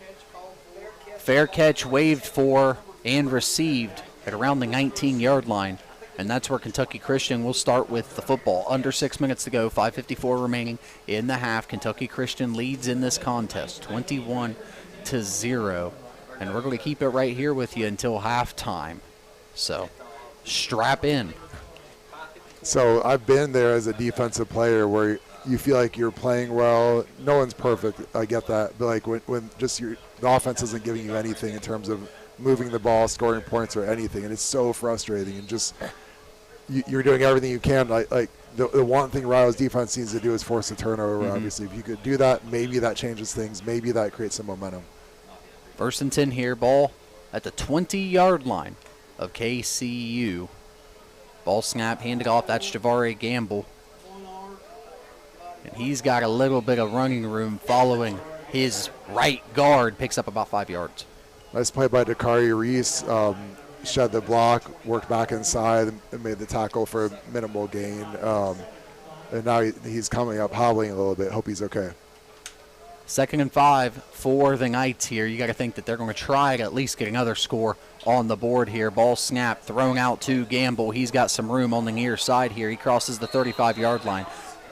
Pushed out or steps out one at the 37 on the near side, and it's going to be good for the Knights' first down. So called receiver Jason Cobb's name earlier for the way he made someone miss in space. There, a spectacular block on the perimeter by him. That went from what could have been maybe a 2-yard gain into 10 or 12-yard gain there for KCU because of the receiver's block there on the edge. Dakari Reese hobbles off the field now, so the leading pass rusher for the Red Storm not on the field, and KCU with the football and moving. 1st and 10 here, under 5 minutes to go in the first half. Ball snap, Wasik fakes a handoff, now looking. He's got a lot of time back there, still with the ball in the pocket. Now finally steps up, pump fakes, steps up, steps to the near side of the field, and he's going to be just shy of the 45-yard line. You want the glass half full or glass half empty? Yeah. So glass half full, the coverage is really good. The QB had he could have sat down, read a book, had lunch, taken a nap, and then thrown the ball. But no one was open, so great coverage on the back end. Zero pressure, though, especially with the Reese out of the game. Have to find a way to get some heat on the QB. 2nd and short here for KCU. Wasik with 3 receivers to his right. A little bit of early motion from the receiver in the slot, and finally a flag down. And we do get an illegal procedure. A false start is going to be the call against Kentucky Christian. Hopefully that's a break that Rio needs there. It goes from 2nd and 3 to 2nd and 8. And now, man, you'd love to get a stop here. Again, if you could make a big play on special teams or offense somehow before the half, get this thing to 21-7, you'd feel good about things going. You'd feel much better about things going into the locker room. Big down here, and we've continued to say that in some of these opportunities, but at some point the game starts to get away from you, right? So 4.5 to go here. A stop here would be huge if you can come away with it. We'll see what Rio Grande can do here. And especially with Dakari Reese not on the field, I think you've got to blitz here. Have to get some pressure on this guy. Manufacture some pressure here. Might be another procedure penalty. Has to be. Has to be. The center snaps it early here. We'll see. No flags down. Unless they hadn't whistled it ready for play. That's it. There it was. Well, we sure look set to me there, but that's neither here nor there. Wasik with 2 receivers to each side. Gamble in the backfield. Wasik stands in the pocket, looking, has a receiver here just shy of the 50-yard line. And that is Jason Cobb yet again here. It's frustrating in the sense that it hasn't been perfect on the back end, but this is probably the best game Rio's secondary has played of the season. And so, but it's not paying off because there's no pressure. If you could marry the pressure to the coverage, then you'd have something defensively for Rio, but just not happening with the pressure tonight. Just over 4 minutes to go in the contest here. Cobb in motion. He gets the touch jet pass, crosses the 50, trying to get some running room, makes a few guys miss, and he's going to be brought down just shy of the 40-yard line. I like KCU's game plan. This kid's he's got some juice. He's elusive, can make guys miss in space, and he can run. And so I like how they figure out different ways to get him the ball in space on the edge, and he makes big plays for them. Trying to get guys on and off the field is Rio Grande. Ball snap. Ball falls incomplete. And I think the Red Storm come away with a break. I think they had an extra defender or two on the field at the snap. They did. I think there has been an updated rule heading into the season where I believe if you've got a guy that's close enough to the sidelines and not intimating that he's going to be part of the play, I believe they let you slide. Now, it used to be the letter of the law previous to this year, I believe that would have been a penalty. I think the refs might have gotten that one right because Rio's player was close to the sideline and almost off the field before the ball snapped. Well, we've got the clock running following the incomplete pass, so I don't get that one at the moment, but we've got the clock running. 3.5 to go, 2nd and 10. Kentucky Christian marching. Ball snap, handoff faked. Ball thrown on the spot to Jason Cobb. That's number 13. He catches it, runs with it, crosses the 20-yard line, and inside the red zone, once again, KCU. So he's really emerging as a real problem. And I'm speaking of Cobb, the receiver, Jason Cobb, is really becoming a problem for Rio. So to me, you're giving these guys free access off the line of scrimmage. Have to jam them at the line and disrupt the timing because otherwise you've got a QB that's in rhythm. You're not pressuring him. You've got a receiver that's making guys miss in space, and he's got some speed and explosiveness. Have to get hands on him at the line of scrimmage. Rio Grande comes away with a break there. Hold. Didn't see it down there around the 25-yard line on the far side, but DeLandre will back up KCU to the 35, and that's a nice break there for the Red Storm. Absolutely, yeah. So now it was downfield, so it's still only second. They're not behind the 6. Right. It's still 2nd and 4, but at least it keeps the first down off the board, though. 3:05 to go and ticking here in the first half. Rio Grande trailing 21-0. Wasik calling out signals 2 by 2. Now motions Javari Gamble out into the short slot here on the near side of the field. Empty backfield. Rio Grande showing 6 on the D line. They bail 2. Rushing 4. Wasik steps up, has a man in the seam. And what a huge play by Nate Lopez to knock that ball away. That was a sure touchdown to Javari Campbell in the seam. And the lunatic, Nate Lopez, knocks it out of his hands. What a huge play. It was. Great ball by Wasik, throwing on the run, and the receiver is wide open. Yes, the ball was behind him, and it caused the receiver to slow up a little bit, and then that bought some time for Lopez to get in and make a play late. Should have been a touchdown by KCU, but Lopez was able to knock it out. An injury on the field for the Red Storms. Number 95, Cade Woods, 6'1", 275-pound defensive tackle, is down on the field. Hope he's okay. You're looking at 3rd and 4, 21-0 game, 2:38 left in the half. Opportunity here for the Rio defense. Obviously, you're not feeling good at 21-0, but it's much better than 24 or 28-0 going to the locker room. So good opportunity here to keep points off the board if Rio's defense can get a stop. And sometimes you'll see at all levels of football where an offense will struggle for an entire half, sometimes an entire game. Yeah. Then they get into a 2-minute drill, and somehow they catch fire. And so maybe that's what's going to happen here. Maybe Rio's defense can get a stop. Then the offense is going to execute the 2-minute drill, get into rhythm. Things might change at that point. That's the ever optimist look there of what how these next few minutes could unfold. And a turnover we keep coming back to. We feel like we're due, and it's about that time. It's about that time. And Wasik, I think, is capable of making a turnover, but right now he's in complete rhythm of this and just dominating the football game. 3rd and 3, 3rd and 4 here from Alumni Stadium. Huge down. 2:38 to go in the half. Gamble in motion. Wasik takes the snap. That's Braylon Robertson. Has a chance at him. Misses him. And Wasik escapes. Throws the ball. It's caught by Briscoe. He crosses the 15, the 10 now, makes a few defenders miss, bouncing off of tackles, and he scampers into the end zone for 6 points, and KCU now leads 27-0. If ever there was an example of our guy against your guy, that was it. From a coaching standpoint, dialed the perfect call up. Braylon Robertson blitzes. He comes free. Should have had a sack there. Wasik makes him miss. and then throws a easy touch pass rolling right. And then you've got Jalen Briscoe, the receiver, nice catch, makes about 5-man miss, breaking tackles, eluding others, all the way for a touchdown. Great play by KCU there. 6'4" receiver used all of his frame on that one, bouncing off of defenders. Extra point is good, and the University of Rio Grande now trailing 28-0 in the contest. 2:24 to go in the first half here. We'll stay with you all the way up until halftime. Keep it here for halftime, by the way, as we will be joined by the Deputy Director of Athletics Recruiting, the Assistant Athletic Director, and Assistant Women's Basketball Coach. Not three people. That's one guy. It's Brandon Bias. He's going to be with us here at halftime, talking all things Rio Athletics, new record enrollment down on the farm. We'll hear about that through his eyes, and of course, I'm not letting him walk out of this booth without talking some women's basketball with us as well. So we'll talk about all things. So keep it here for the the halftime report presented by Hire here in just a little while.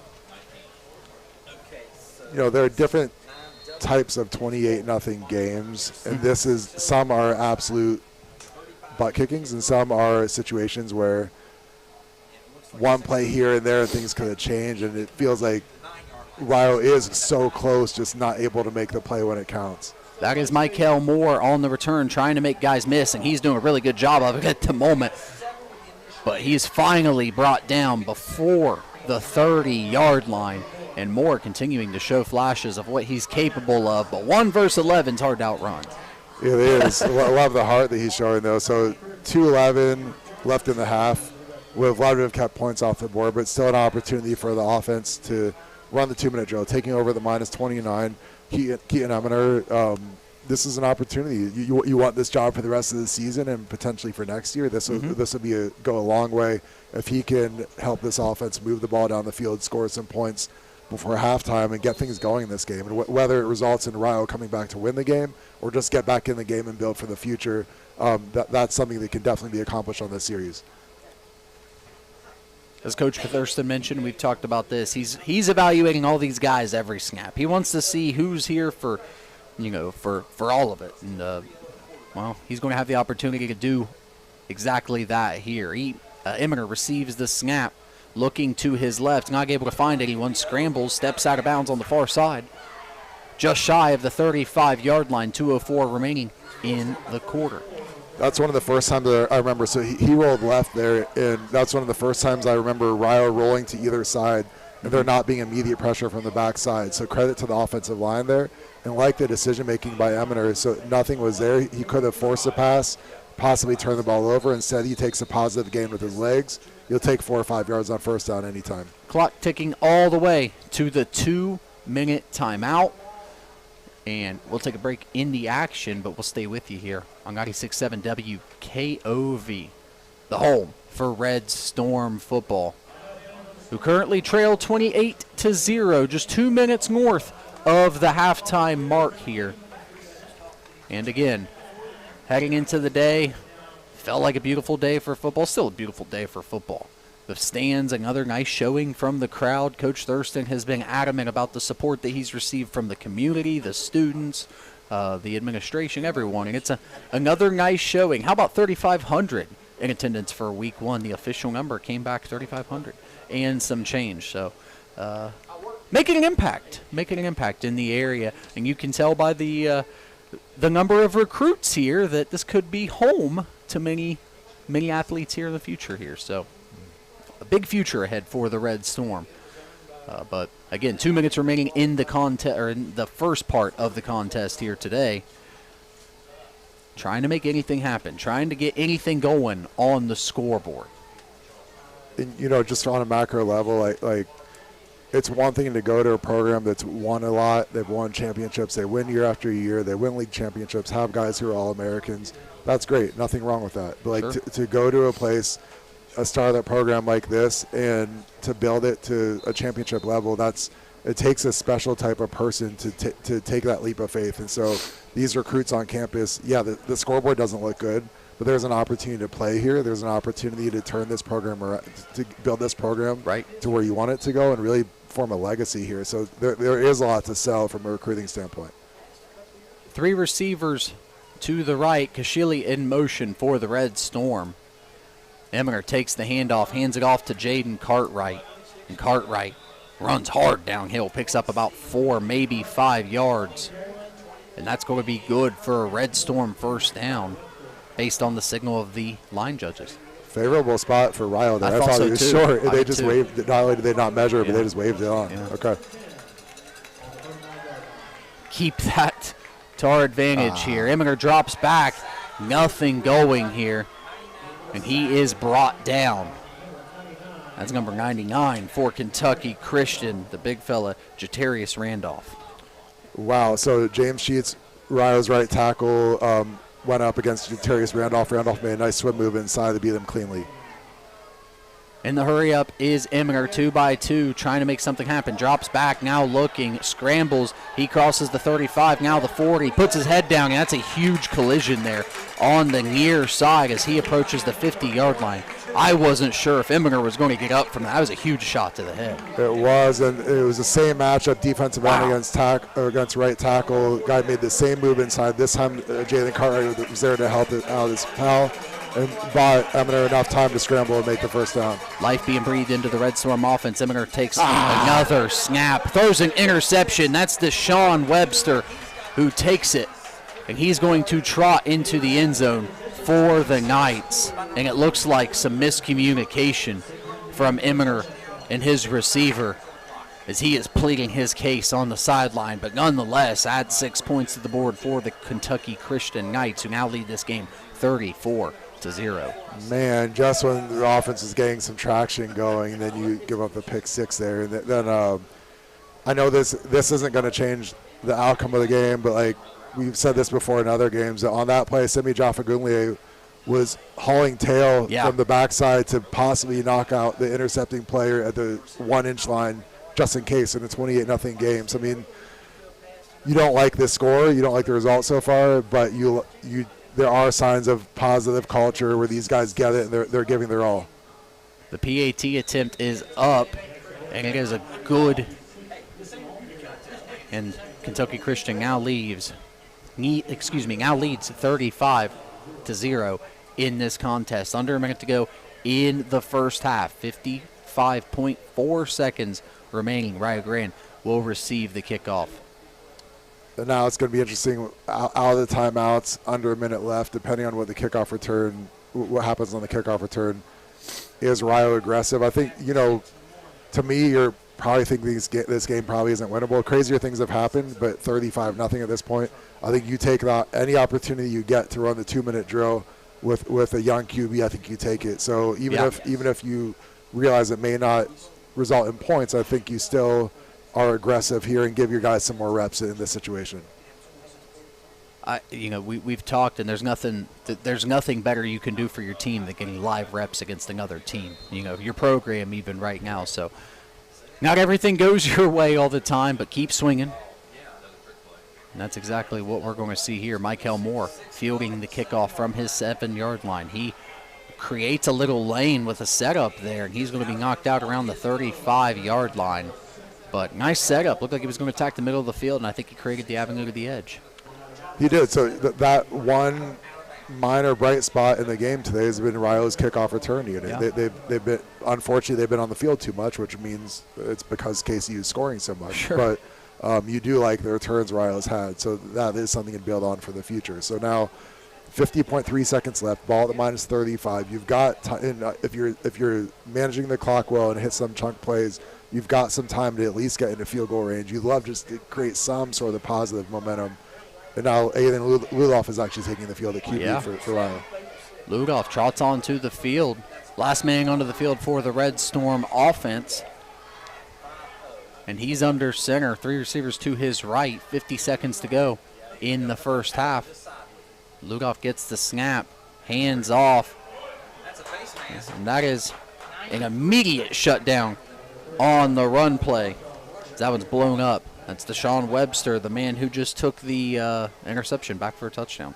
Defensive end George Black, too, made a nice play there for KCU. So it appears Rio's just content to run the clock out. It's about, it'll be interesting to see what they do in the second half. Aiden Luloff taking the field here late in the first half. Is he going to get the nod in the second half, or do you go back to the starter for the game? That'll be interesting to see what Coach Thurston does. In the backfield for the Red Storm is Elijah Armstrong, the sophomore running back, 5'6", 160 from Arlington, Texas. Luloff in the shotgun now, likely the last snap of the half.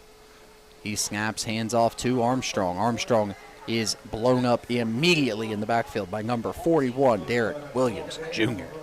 And that's going to do it here for the first half of football from Alumni Stadium. The University of Rio Grande trail at the half, 35-0 to the Kentucky Christian Knights in the Appalachian Athletic Conference. We'll be back with the Rio Grande football halftime show presented by Hire in just a moment. Keep it right here.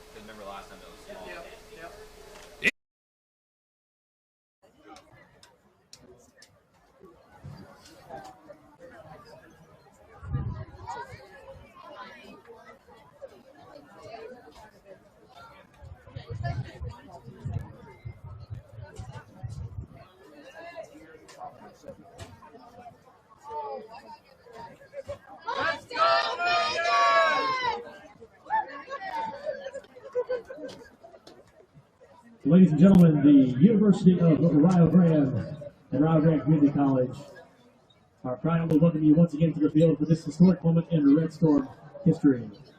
This afternoon, the University of Rio Grande Music Department is proud to present the third performance of the 2025 Red Storm Marching Band. Under the direction of John Eckstein, with staff including percussion instructor Dan DeLong, drill designer and marching instructor Dwayne Dwyer, color guard instructor Tonda Hamilton, and led on the field by our very first drum major, Sierra Denny. We're thrilled to bring you the excitement, tradition, and spirit of our brand new marching program.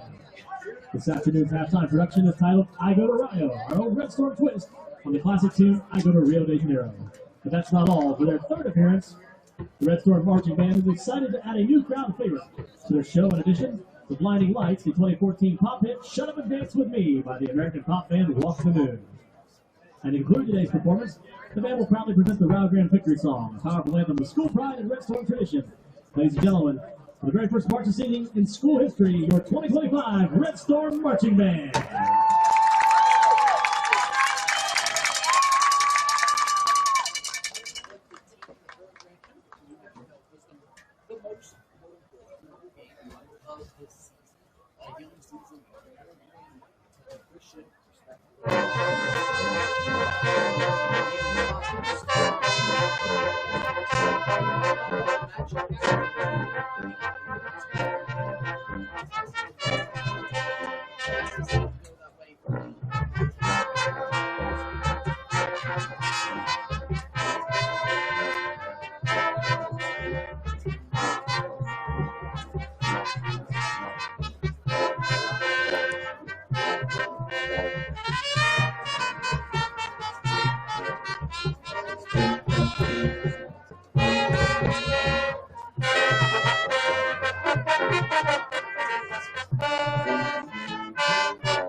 When we return, Randy Hollis will hop on here with us, and we'll be back to talk numbers. We'll be back to talk a little bit first half recap here shortly after that. And then we'll begin the second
One more time for 2025 Red Storm Marching Band. Also, ladies and gentlemen, let's make your 2025 Red Storm dance team. Team members include junior Sarah Williams, sophomore Ava Hill, sophomore Meredith Sherman, sophomore Violet Burkhart, sophomore Kelly Prince, sophomore Aaron David, freshman Brianna Reinhardt, freshman Destiny Oaks Spice, freshman Hallie Lewis, freshman Kennedy Fuller, and freshman Allie Day. The team's head coach is Alicia Ray Wilson.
How are we feeling? That's a great program you guys have. Yeah, so this will be my, I think, 12th year with him. Wow.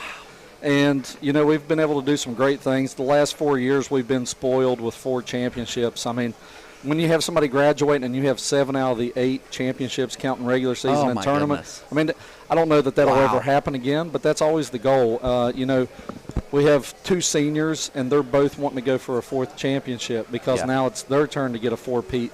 And, you know, with those expectations come, you know, tons of work that nobody sees. You know, it's what you're doing when nobody's watching, and that's what we're doing. We're grinding. We're practicing. We only had 4 returners. That doesn't happen on our basketball teams. No. Usually we bring in 4 new people.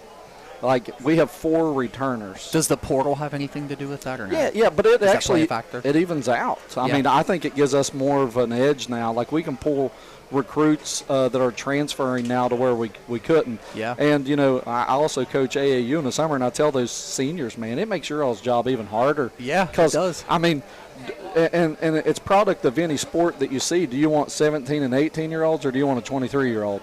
That one. I'll take a the 23-year-old. developed kid, right? Yeah. I mean, yeah, absolutely. The maturity of it goes a long way.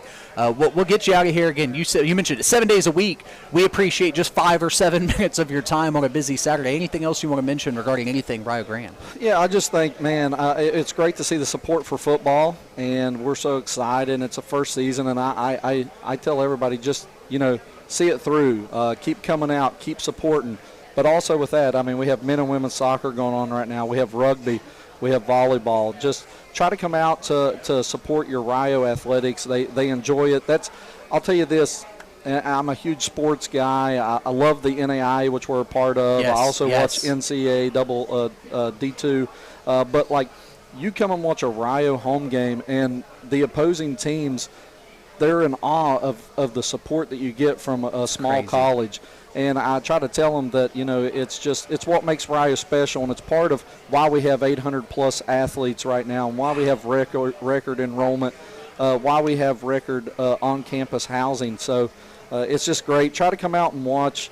And then we have winter sports starting up with basketball. Obviously, come out and support the basketball team. The Bevo is going to have some good teams on the men and women's side. That's a great weekend. Great weekend. Hall of Fame, get to induct some people. But just keep coming out, support the football team. You got the cheer team out here. You got band and dance. So it's a good product today, but we put one on every day of the week. That's it, baby. That's it. It's happening 7 days a week down on the farm. Brandon Bias, thank you for joining us, Coach. We appreciate it as we step aside here for just a moment on the Red Storm Halftime Report presented by Hire. Back in 60 seconds. Are you planning for retirement, growing your investment?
Stat sheet.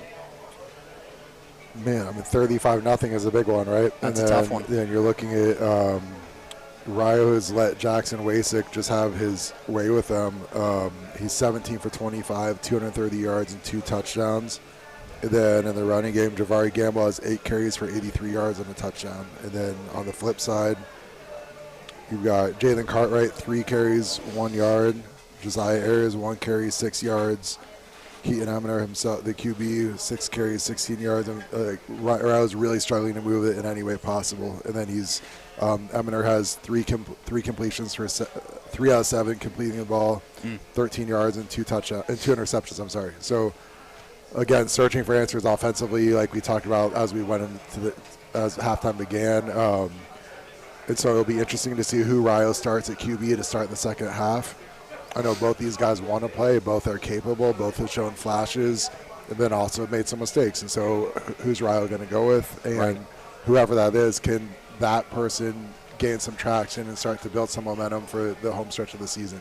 And right now, as things transpire and we see the quarterbacks warming up, you got to think that Ludolph is going to be the one after the quarterback switch that we see coming out of the half. And the one thing that I will say about Ludolph, we have seen him be a little more conservative with the football than I think Eminer was in the first half. So maybe if we can keep the football in our hands, not make the wrong decision. I don't think one's any less mobile. I don't know that one offers anything more in the air. So right now you go with the guy protecting the football as far as I'm concerned in that regard. But yeah, Rio Grande's got to do something to get themselves back into this game. And for Kentucky Christian, I'm sure we'll see Jackson Wasick and company. But I'd say we'll start seeing some other bodies sort their way into the lineup as well. And it'll be interesting to see Coach Thurston. He said he wants to evaluate all these guys. It'll be interesting to see what bodies he brings in as well and how that transpires here in the second half. The 2 minutes until kickoff here in the third quarter. Both teams back on the field here. Energy stands good here at Alumni Stadium. The fans are still here. The recruits, a lot of them, I think, stayed for halftime, but some of them have made their way out of here at this point. We'll see what happens here in the second half here, Todd. So being a head coach at the college level, at any level of college football, has always been challenging. But now, in this day and age with the transfer portal and it's such a young roster, like, not only are you trying to build for the future, but you have to constantly be recruiting the guys currently on your roster to stay. And so you want to give all these guys a fair shot, both in terms of their ability to develop and build and be a part of your program, but then also to convince them to stay. Like, you're going to get a chance here to prove what you can do. And so you really have to be giving guys a chance. And so, again, if you're looking for a silver lining, 35-0 score at halftime, one of them might be you might be able to get an extended look at some of the backups in the second half if Rio's not able to get back into this game pretty quickly. And then maybe some of those guys flash, and maybe that might make the difference between that guy potentially transferring at the end of the season versus staying on. So still it's a complex role as a head coach now where you're constantly juggling, trying to re-recruit the guys already on your roster. Just under a minute to kick off here in the second half. Rio Grande, as we mentioned, trails the kickoff the second half 35-0. Coach Thurston and company with their work cut out for them here in the second half. But like you said, an opportunity for evaluation, an opportunity to get reps against a live opponent. And it's good to see Dakari Reese on the sideline walking around, no limp at this moment, too. That's a nice sign for the Red Storm. And it is bad. I know there were some injuries in the preseason, so there are some guys we've never seen on the field this year that Rio lost both to injury and eligibility issues. But since the season began, Rio's key guys have they've come off the field for a series here, a series there because they were banged up, and none of them have sustained any serious injuries. So you like that those guys are getting an extended look and getting a lot of the reps this season, building for the future. Durable group. It's a very durable group. There's some tough competitors here down on the sidelines in front of us for the Red Storm. They've got 15 minutes back on the clock here at Alumni Stadium, and we're just moments from kicking off the second half and getting this one back underway. And Ludoff is the one taking snaps with the starting center, JT Jenkins, so it looks like he's definitely going in to start the second half. Ludoff going to be getting the snaps. I want to thank our friends at Hire for their sponsorship of the Red Storm Halftime Report. I'd also like to thank our friends at the University of Rio Grande, A.T. Hoy, Edward Jones, Chad Nittle, Red Apple Realty, Holzer Health System, Area Agency on Aging, District 7, Hire, The Corner Pub, Ohio Valley Bank, Watchman Inspections, Evans Wealth Management, Drinks Bar and Grill, Unique Auto Care, Twinkleberries, Toro Loco, HT Marketing, Robin Fowler, State Farm Agent, and Braden, CDJR, as well as our friends at Holzer Health System. Appreciate you, what you do here for helping us bring Red Storm football to life for you and give us Saturdays like this. Best seat in the house, beautiful Saturday. A little warm, toasty in the press box of Alumni Stadium, but a beautiful day nonetheless. Hoping that breeze picks up a little bit in the second half. Well, fingers crossed, right? I should have mentioned that to Brandon Bias, told him to turn that breeze up for us. But who knows? Who knows? I'm sure he forgot. I'm sure, busy man. Busy man. Nope, I'm not sure what he does with all of his free time with all these hats he wears for the university. Roderick Moss and Michael Moore back to receive for Rio Grande.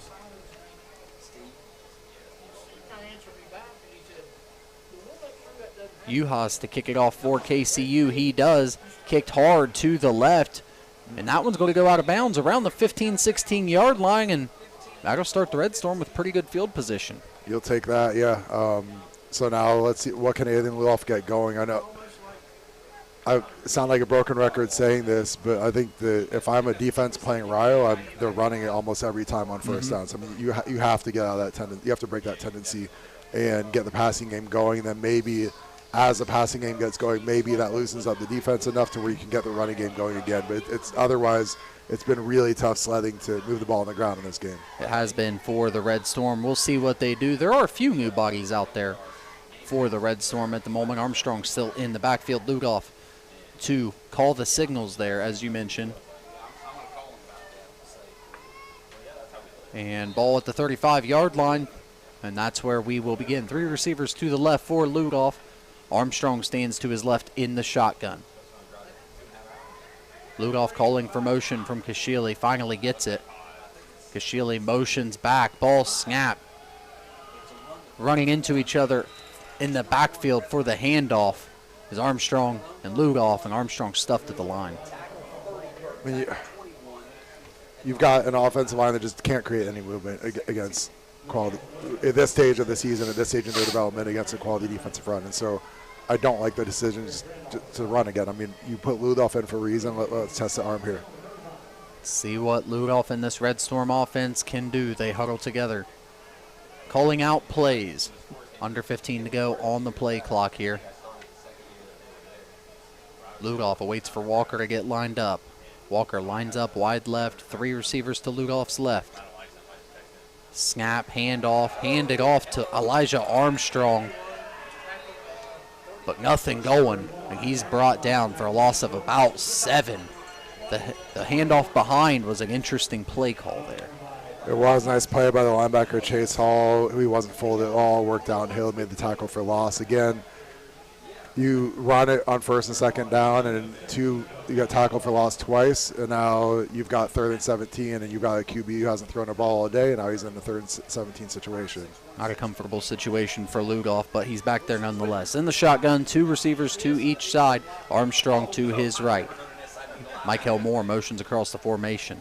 Ludoff takes the snap, rolls out to his right, being chased by Deshaun Webster, and Webster drags him down from behind. Webster, the unrelenting linebacker, comes away with the stop. So Webster is lined up as the right defensive end on that play.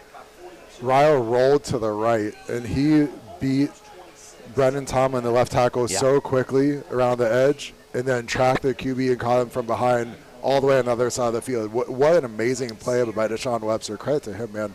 Obviously, we talked about how Ryle has to see off the backside when they roll out, and the Red Storm weren't able to do it there, but heck of a play by KCU. On to kick it away is Meldick for the Red Storm. 4th and 19. Meldick with his heels at his 11.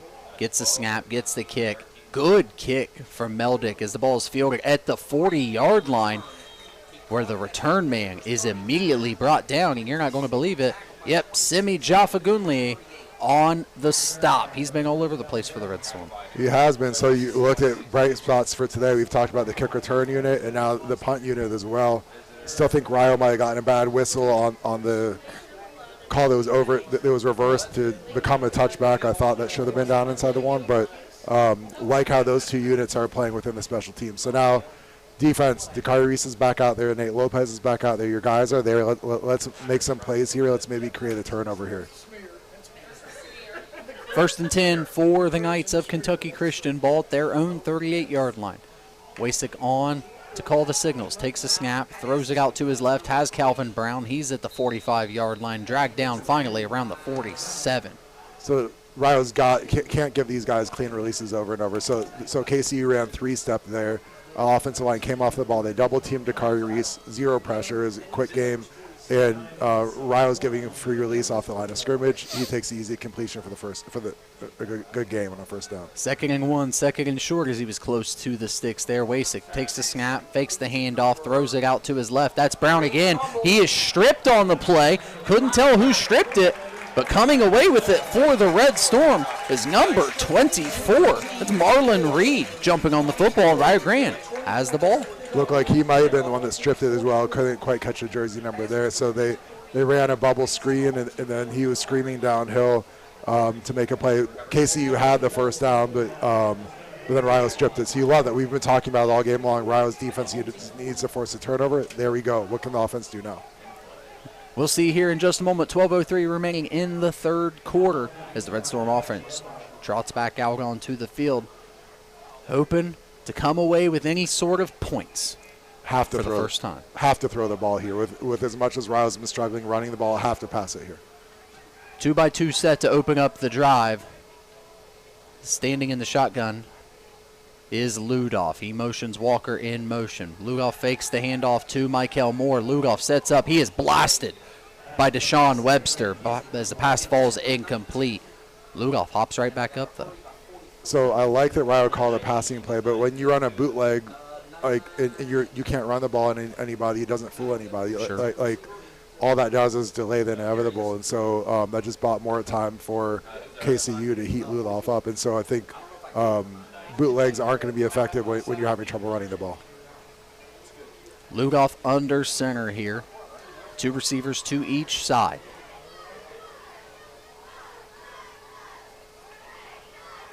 Single back, 6 yards deep.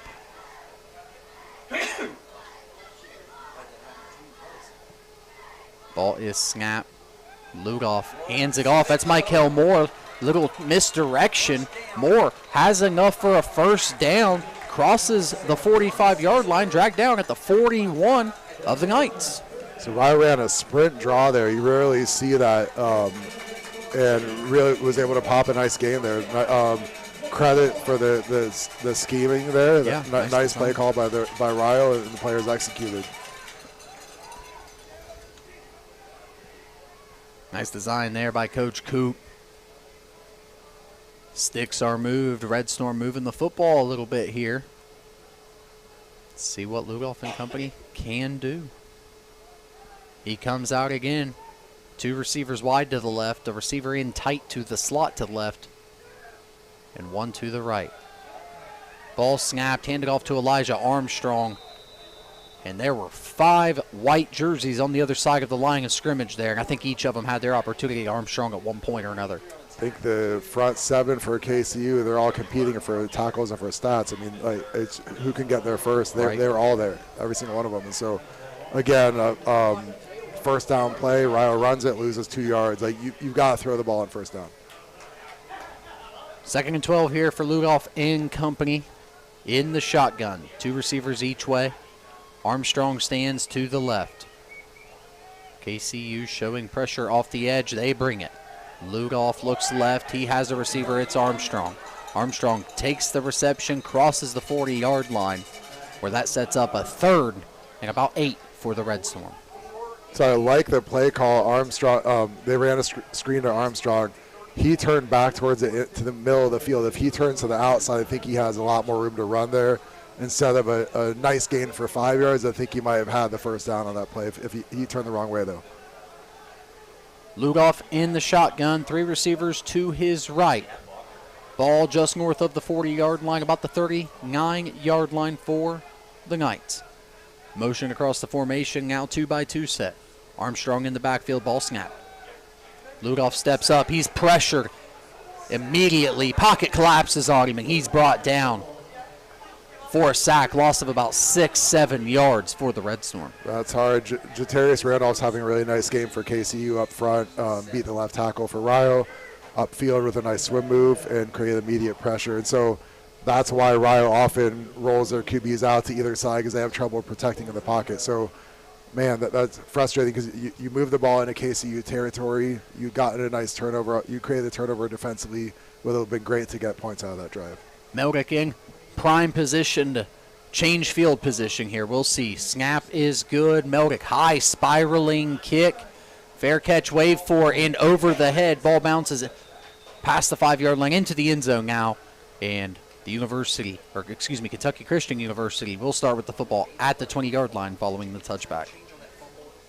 Man, so I do think over the course of the season you love to see more zip on those snaps because even when the defense doesn't dial up a punt block that's called, they're still almost every time getting at least one guy really close to blocking it. And then that is a big issue to watch for moving forward. If Rio gets in some close games, if I'm an opponent, that's a no-brainer there to come after the punt. Wasik back onto the field for KCU, who still lead 35-0. Neither team able to come away with points in their early possessions here in the 3rd quarter. Wasik calling out signals, 2 receivers each way. Gamble in the shotgun. Wasik takes a snap, fakes it, throws it out to his left. He's got a receiver. That's that's Cobb again. Makes a few guys miss, makes another guy miss, and finally able to be dragged down. That might have been a touchdown-saving tackle if he's able to get loose. Jason Cobb is fun to watch, man. KCU loves to get him the ball in space. He's really explosive, really elusive, and runs like his hair is on fire, man. He's really fun to watch, and Rio will be relieved when they don't have to play against this kid anymore. Wasik takes the snap, hands off to Gamble. He's looking for running room to the right. Has a little bit, but breaks another tackle. Finally pushed out of bounds. Just shy of the 35-yard line. But it's good for a first down. Nice individual effort by Javari Gamble, the running back, but Rio played that really well defensively. Everyone was assignment sound. They strung it out. They were there, and he just broke 2 or 3 tackles to turn that into no gain into a 4 or 5 yard gain. 1st and 10 for the Knights. 7:03 remaining in the 3rd quarter. Wasik on to call signals. He looks to his right, has a man. That's Briscoe. And Briscoe using his 6'4" frame to come away with it as the ball was thrown on his back shoulder. The reception is good, crossing the 50-yard line. 1st and 10 for the Knights. Like I said, I really like watching Jackson Wasik play. So the defender was on top of the receiver, so he intentionally throws it behind him, throws the receiver open, and his receiver makes the play for him. A great ball by the QB, super accurate. Wasik looking to both sides, shifts Gamble over to his right, takes a snap, looks left, looks over the middle, pocket collapsing on him, trying to make a few guys miss. But I think Nate Lopez is the deciding factor in bringing him to the ground. Not quite a sack. I think he gets back to the line of scrimmage. Him and Isaiah McCrory, and I do like that Rio's dialing up some more blitzes. In the first half, they were getting home more. Right now, early in this half, it seems like Rio's blitzers are running into blocks. That's something you learn over time. You develop those instincts to avoid those guys and get home quicker. 2nd and 10 here after the stop. Ball snap, handed off to Gamble. Gamble trying to find some running room, dragging defenders across the 45-yard line where he's brought down around the 43-44, where it'll be 3rd and about 4 or 5. So on a macro level, one thing I love is you go into the locker room 35-0. You come back out, the offense still isn't getting going, but the defense is still playing hard. And like these guys are playing like this is a scoreless game right now. Yep, I agree with you there. Ball snap, he throws it to his left. Has a man, but Nate Lopez, maybe the hit of the day for the Red Storm, blowing it up. And now we got a 4th and long situation. What a play by Lopez. So they ran a bubble screen, and he read it, flew downhill from his safety spot, and blew that play up. A great play by him, playing like his hair is on fire. That's exactly the type of play that a player like Lopez can make for you to kind of bring everyone else along with him. It's a lot of hair to have on fire hanging out of the back of that helmet, make no mistake about it. 4th and 7 here. As Wasik has an empty backfield. Ball snapped. Wasik sees some pressure. Reese trying to make something happen. Ball thrown, and it is caught. And that's Cobb again. The thorn in the side of the Rio Grande Red Storm as the Knights are inside the 10-yard line. It'll be 1st and goal at the 8. So Rio blitzed 2 guys, one of which was Brian Russin. He's had a really good game as a blitzer. That time I thought he wasn't quite full speed. Ended up hitting Wasik a step right after he threw the ball rather than before because he didn't go full speed. Then Wasik delivers a strike downfield for the long gain. Threatening inside the 10, the Knights are. Wasik calling for motion. He moves Gamble over to his right. Gamble takes the snap, looking for something inside. Not a ton going, but he crosses the 5, and they're about halfway home in the goal-to-go situation. From our angle, it looked like Javari Gamble, if he cuts that outside, he walks into the end zone. And Rio got fortunate that he cut back into traffic there. So, man, Rio had them on 4th and 7 and let them off the hook. And now you're hoping your defense can step up and at least hold them to 3 points here. Big stand here for the Red Storm if they can come away with it. Inside the 5 are the Knights. Wasik shifts Gamble to his right. Ball snap, looking to his right. McCory brings him down, and that is another sack. Is that McCory? Joris Gibson, I believe. Gibson. Couldn't see 52 or 53 there. Nice play. So love the fact, like I said, I thought Rio needed to blitz more in earlier games this season. They're doing that today, and a lot of those guys are getting home. Still think these guys can play a step faster with more confidence, but you went from 2nd and goal at the 3-yard line to now 3rd and goal at the 15. Huge play for the Rio defense. 3rd and goal at the 15-yard line, as you said there, Todd. Protect the end zone at all costs here. Looks like Rio Grande could be sending some pressure here. And based on KCU's field PATs, I don't think they can make a field goal from here. Wasik rolls out to his left. He escapes, now crossing the 15, the 10, and he is hit hard out of bounds by Roderick Moss. And it'll be 4th and goal from about the 2-yard line. And you got to think KCU keeps the football on the field and the offense on the field. You would think, yeah. I mean, what do they have to lose if they get stopped and Rio's backed up? And so, yeah, they're going to go for it here. Wasik shifting things around in the backfield. Takes the snap, hands it off to Gamble, and Gamble crosses the goal line. Just kind of walks in through a wide open running lane. So they snapped it so quickly we didn't get a chance to discuss it. But the big play there is obviously 3rd and goal from the 15, and he gets all the way down to the 2-yard line. And Dakari Reese had pressure on him. Wasik escaped the pocket, and it took Rio's defensive backs probably a step or two too long to recognize that the QB was scrambling, and that led to the gain of 13 on that play, set up the 4th down touchdown run. On to kick it away is Christian Altazir. Kick is up. It is right down the middle. And the extra point is good. 42-0 KCU leads the Red Storm. We'll be back on 96.7 WKOV. You're listening to Red Storm Football on 96.7 WKOV. Toro Loco Mexican Restaurant is turning up the heat, and they want you to join their team. Toro Loco is hiring at both Gallipolis and Jackson locations. They're looking for energetic, dependable team members to join this fun, fast-paced crew. Servers, cooks, hosts, and more. Flexible hours, great pay, and a workplace that feels like a family. Apply in person today or message Toro Loco on Facebook to get started. Call Toro Loco locations in Gallipolis or Jackson for more information. You're listening to Red Storm Football on 96.7 WKOV. And we're back at Alumni Stadium. Eric Landrum, Todd Worley with you this afternoon. Beautiful day for football at Alumni Stadium. The University of Rio Grande trailing the Knights of Kentucky Christian 42-0 as the ball is kicked off towards the south end zone, where it is received by Michael Moore. He's got a lane. He finds himself to the outside, crosses the 35, just shy of the 40 is where he will be knocked out of bounds. Right at the 40 is where they'll place it, and that's where the Red Storm will start with the football, once again trying to get anything going on the offensive side. So that really has been a bright spot today. Again, you hate that the kick return team has been on the field so much today because it means so many touchdowns, so many points have been scored. But you do like the execution there. They're consistently giving the offense a quality field position. So let's see what Ludolph and company can get going here. 2:05 remaining in the third quarter here. 1st and 10 for Ludolph and the Red Storm offense. Ball at their own 40-yard line. 4 down linemen for KCU. 3-by-1 set for the Red Storm. 3 receivers to the right, ball snapped. Throws it to the one-man set, and the pass is incomplete. Intended for number 16 of the Red Storm. That's Tanner Sanders. Ball thrown high, out of bounds. It'll be 2nd and 10. It's kind of a tricky situation. So it was a little high, but I thought Tanner Sanders left his feet when he didn't need to. If he'd been confident in his hands, stayed on the ground, he could have caught it above his head. And then he doesn't get hit by the defensive back right upon the catch point and probably gets a completion there.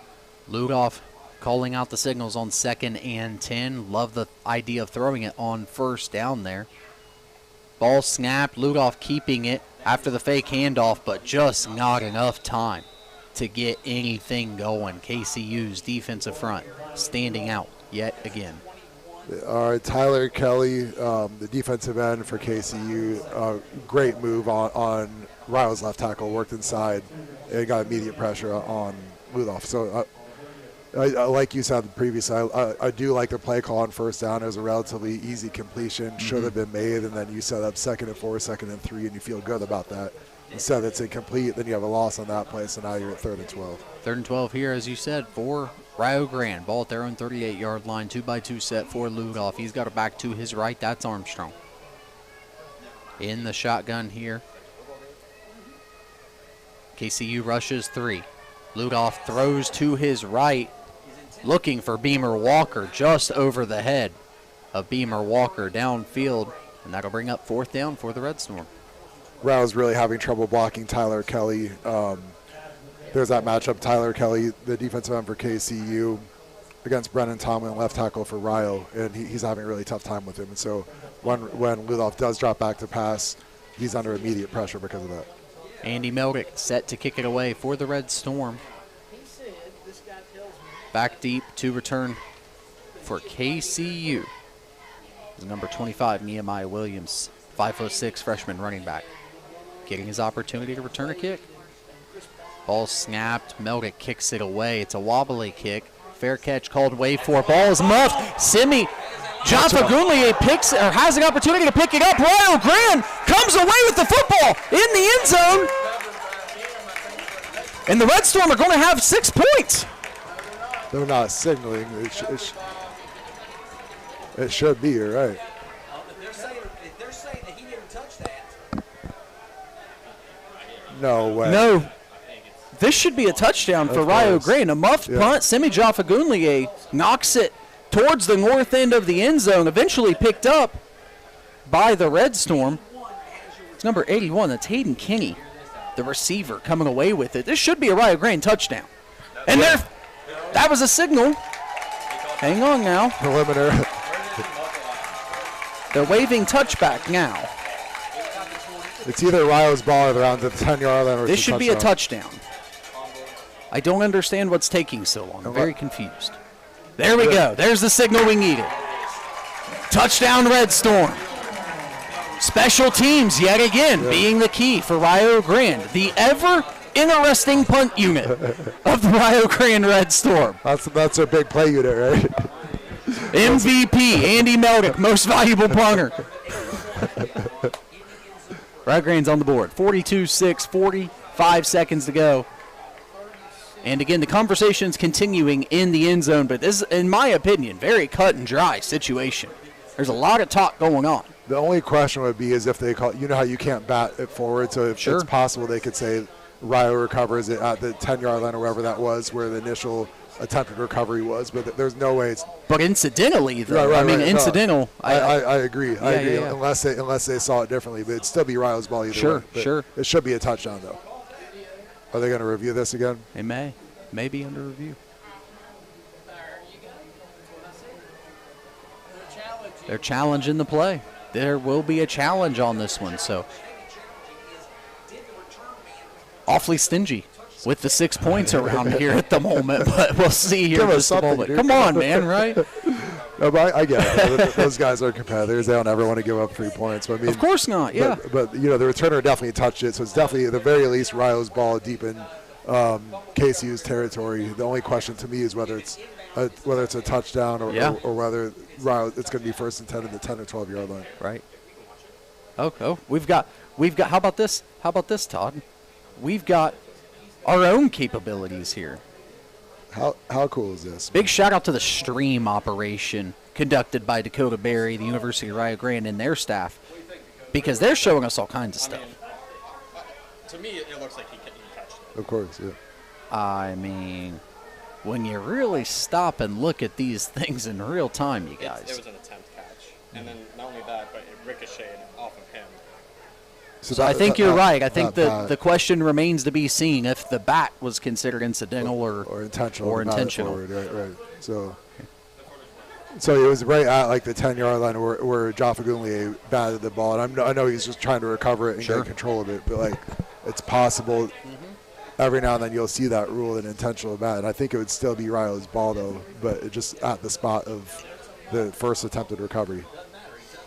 But again, stay with you on the challenge part of things. The anticipation is killing us here. We got to see if 6 points hang on the board here at Alumni Stadium or not. This would be the first special teams touchdown in 76 years. At least 76 years. Come on, give us something here, man. Come on now. We've been waiting decades for this. Some people wait an entire lifetime. That's it. We've been to the moon more recently. We'll figure it out. We're sorting it out. Conversations on the far side of the field here at Alumni Stadium. If you're listening, if you're watching us right now on the YouTube, put in the chat. If you were there for the last Rio special teams touchdown, I want a comment from you in the YouTube Please, chat. we need it. We need it. Tell us what happened, who did it, against who. We've got to hear.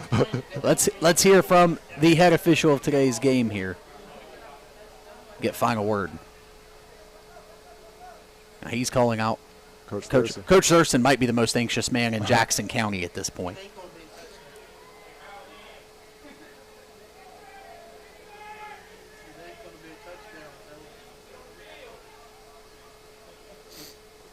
They're shifting things around. KCU looks awfully excited out there on the field near right. They're going to take the points off the board, and it's going to be Rio Grande football, albeit deep inside of KCU territory. But you're right. It looks like they called the batting, or at least judged that the bat was occurred, if nothing else, and that played a factor. Tough one. Another tough break today for the Red Storm. Just not a lot going the way of Rio Grande today. 45 seconds on the clock. They've got the ball inside the 15, officially spotted at the 12. The silver lining here is just that you give your offense a chance inside the red zone to convert this into points. Yeah. But you'd hate to come away from this possession empty-handed, though. It's worth noting the Red Storm had a kicker attempting 51 in pregame. Shy of 51. Short a couple of times, but the opportunity is there. I think Coach wants to see his team come away with a touchdown, though, today. We'll see what we do here. Rare two backs in the backfield for the Red Storm, at least at the moment. I think they called illegal batting of the ball is what. So Wait.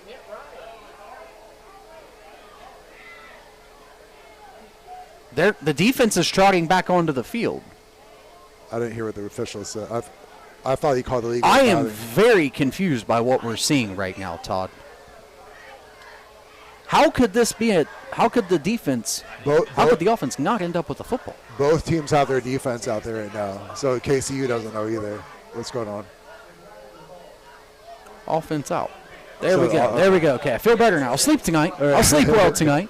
So they did call illegal batting. The one thing I'm interested in is what constitutes that, and what is reviewable in a play. Is it just whether the ball is touched or not, or can you also then see illegal batting? Sure. Because they can't call hold. You can't call holding through review. How can you go about it? Right. You can't watch 11 players and see if there's a possible penalty on one guy. So I'm interested with it. If we had a rules expert on the broadcast, I would love to hear what the interpretation is of that. It looks like they're actually Googling, or possibly not Googling, but looking up exactly what. Maybe they're just statting it. But yeah, I'm with you on that one. Nonetheless, Red Storm have the football. 45.1 seconds to go in the third quarter. Ball at the 13, with a chance to come away with points. They trail 42-0. Power eye, under center look. Cartwright gets the handoff, bounces out of a couple of tackles, trying to cut back across the 5-yard line, but he's going to be brought down just short. Could be the final play of the quarter. So on that play, KCU was in man coverage across the board, and Tanner Sanders has had an increased role in the offense as a receiver from his receiver spot today. And Rio could have, he was covered man-to-man up at the top. We would like to have seen Rio go over the top to him if that happens again. Clock ticking under 10 seconds. The Red Storm offense lining up, ball at the 6-yard line. And Ludoff stands up, and that's where the quarter will come to a close. We'll switch ends when we return. University of Rio Grande has the ball at the 6-yard line to start the fourth quarter. Keep it right here. You're listening to Red Storm Football, 96.7 WKOV. Kick off your season in style with HT Marketing. Whether you're suiting up your team, your business, or your organization, they've got the winning play. From embroidery to silkscreen printing, they cover it all. Hats, caps, shirts, and polos. And with winter moving down the field, stay warm with hoodies, sweatshirts, and custom coats. Don't fumble your look this season. Call Bob Hood at 740-709-6107 for a quote today. HT Marketing, proud to say good luck to the Rio Red Storm this season. At Robin Fowler State Farm, it's more than just insurance. It's about taking care of your neighbors. From Gallia to Meigs counties, Robin and her team are proud to serve the communities they call home.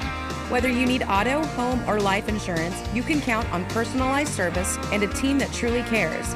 Stop by either office or call 740-446-4191. Robin Fowler State Farm, your neighbor, your agent, your advocate. Like a good neighbor, State Farm is there. You're listening to Red Storm Football on 96.7 WKOV. Welcome back to Alumni Stadium. Eric Landrum, Todd Worley with you this afternoon. University of Rio Grande with the football at the moment, currently trailing 42-0, but with the football at the 6-yard line, threatening to score here and come away with some points for the first time since the opening drive of Week 1 against Defiance College.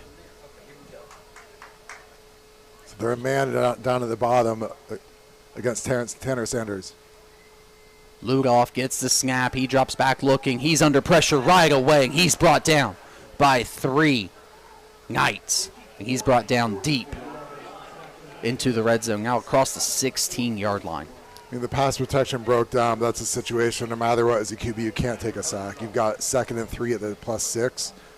Worst case scenario, you throw that away, and you've got 3rd and 3 at the +6. You can't take it. You just lost 10 yards, and now you're in a much more difficult situation. Barely had a chance to take a breath on that one, did Ludoff, and now the Red Storm in a precarious situation here on 3rd and about 12, 13 yards to go. Ludoff signals for motion, 2x2 set when it's all said and done. He gets the snap, looks to his left. He has a post route. Ball is intercepted over the middle of the field, picked off by number 21, Chase Hall of KCU, and he's going to take that ball all the way to the 50-yard line of the Knights, and that's where they'll start with the ball. And there's a flag down back after the interception. So we'll see if it's after, if it's before. Could be a break here, could be nothing, but we'll see. Chase Hall's had a huge game for KCU, and I saw what Ludoff saw. The receiver had a step to the inside, and then he didn't see the underneath linebacker. Who great eyes, great instincts, great ball skills to get the pick. Let's see what the penalty is. Unfortunately, Ludoff not able to put enough under that one to get it over the head of the linebacker and drop it in there. Nice play, as you mentioned, by Hall. Still awaiting the penalty call. Flag down, back around the 17, 18-yard line. So you go. It looks like it's the intersection. The interception looks like it'll stand, but the return will come back. But so, man, it's so frustrating. You go from Rio scoring a touchdown, blocking the back. Blocking the back following the interception. Yep. So you go from Rio scoring what looked to be a touchdown on the muffed punt, but then okay, well, at least the offense takes over at the +12, and then you've got 2nd and 3 at the +6. You're feeling good. Okay, your offense has a good chance to score a touchdown. Now you come out with 0 points, and that's. Rio wasn't going to win the game clearly, but that would have been just a great feel-good moment, just to be like, okay, guys, we can do this, and Rio wasn't able to get it done. Not able to come away with anything on that one. KCU is going to start with the football around their own 9-yard line. It's Wasik in company. Back out on the field. Stacked receivers to the far of the numbers. Gamble in the backfield. He fakes the handoff, throws it out to his receiver. Has his receiver who catches it, and he's just shy of the 20-yard line there. Pickup of about 9 on 1st and 10. Let's talk about Andy Melnick. He actually got the ball but squared it out of the bounds. The receiver was a yard or two from the sideline, and the ball bounced right out of bounds, unfortunately, for Rio. 2nd and 1 here for the Knights. Early in the 4th quarter. Wasik hands it off. That's Gamble. Gamble is brought down in the backfield. That's number 8 for the Red Storm. Don't have the number in front of me. Oh, that's day a little bit tight. He hasn't played much today, actually, but nice play there. Had a larger role earlier in the season, then today hasn't played quite as much as usual. 3rd and 3 for the Knights and company. 3 receivers to the left for Wasik, 2 to his right. Empty backfield. Ball snapped. Red Storm bring pressure. Wasik gets it off. Pass is caught, and we're going to be close to a 1st down here. Potential measurement could even be in store as that ball is caught by Jabbar Gamble. Rio blitzed Brian Russ off the edge again, and he's the one that forced the ball out of the QB's hands a little bit sooner. Rio was close to making a stop there. Unfortunately, weren't able to do it, though. Not able to make anything happen or hold up, at least hold up the stop. And KCU moves the sticks. Ball at their own 20-yard line. Ball snapped, thrown out to Gamble. Gamble trying to look for running room. And Nate Lopez coming downhill, making life difficult. Did he ever? Like, you want to talk about playing full speed? Came from the middle of the field, just flying across the field out to the sideline, came downhill, and limits it to a short gain. Really impressive play by the safety there. KCU, much slower tempo than we've seen throughout the day, to be expected with a 42-0 lead late in the contest. Just from a health and a risk standpoint, I'm surprised Wasik is still in the game for KCU. Yeah. Why risk it? He's a really good player. Still calling things out as Wasik takes the snap, throws it out to Javari Gamble, and he's trying to make guys miss. Doing a pretty good job of that. And he's finally brought down after a pickup of about 7 yards. So you like this defense is still playing hard. That has to be so frustrating. I'm sure they were really excited about, first thought the special teams would score a touchdown, then thought the offense was about to, then neither one happened, and now you're back on the field again, still with 0 points on the board. But so these guys are still fighting and playing hard. Another 3rd and short situation for KCU. Wasick signaling the back to his right. Takes a snap, looks to his left, has a man with a little bit of leverage downfield, but overthrows him. Ball falls incomplete. That'll bring up 4th and 2. Call this guy's name a lot today. He's really been effective as a blitzer. Brian Russ, again, was the one that pressured the QB as he was throwing it. So, no one wants 42-0, especially in a game where Rio thought they may have a chance to win. Yeah. But there have been some bright spots. Some guys are coming along. Brian Russ is one of them. Rare punt opportunity for KCU today. And what do you have to lose? I bring the heat here, try to get a block punt, and then I create something here, and just give your future opponents something to work on. And it looks like that's exactly what the Red Storm are going to do. They got 10 bodies lined up within 2 yards of the line of scrimmage. Snapped high, and now KCU's off with a fake, and the punter picks up the 1st down, and that is number 21. You guessed it, Chase Hall again. I don't think it was actually a called fake. I think it was a heady play by the punter because Brian Russ got in there so quickly. If the punter continues with his punting motion, that's getting blocked all day long. Russ was in there that quickly on the highest snap. And the punter, it was a heady play by him. He pulls it down, then sees it's wide open to the left because everyone had rushed and no one was out there to the side. So unfortunate break for Rio. They were almost too good on the punt rush there. But you credit KCU for being smart and making the smart decision there. KCU maintains possession of the football. They've got the ball at their own 35-yard line after the special teams miscue for the Reds. Well, miscue. The break it went, the way it went, so to speak. 3 down linemen for the Red Storm. Now a signal, timeout signal. And it's going to be a delay of game against Kentucky Christian. They have officially slowed down the tempo as slow as they can. I had a play in high school, actually. We were on defense, and I beat the guy right off the snap. We were trying to block a punt. I got in there so quickly. I laid out, and the punter, I thought I was going to block it. The guy pulled it down and ran for like 40 yards. It was so frustrating. If he had actually kicked it, I was going to block it easily. Yeah, I mean, you got to go full steam. Yeah, you're just expecting him to. That's yeah, it. Yeah. Just like Brian Russ did there. That's it. 3-by-1 set for Wasick here as the play clock ticks under 10 seconds. He gets the snap, handoff to the back. And that's number 39 on the carry. And he's dragging defenders, pickup of about 10 yards there.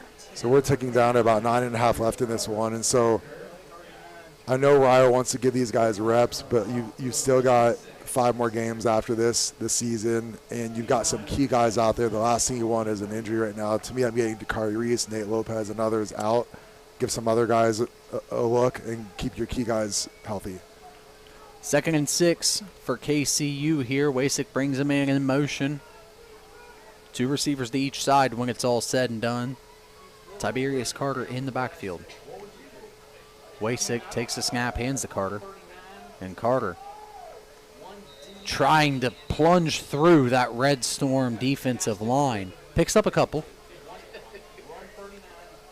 And so, man, nobody has quit. And so that, there are certain signs you can know this when, especially on defense, when a team has quit. And you don't see that with Rio. And so that is from a 30,000-foot view, that is a really good sign of the culture of this program.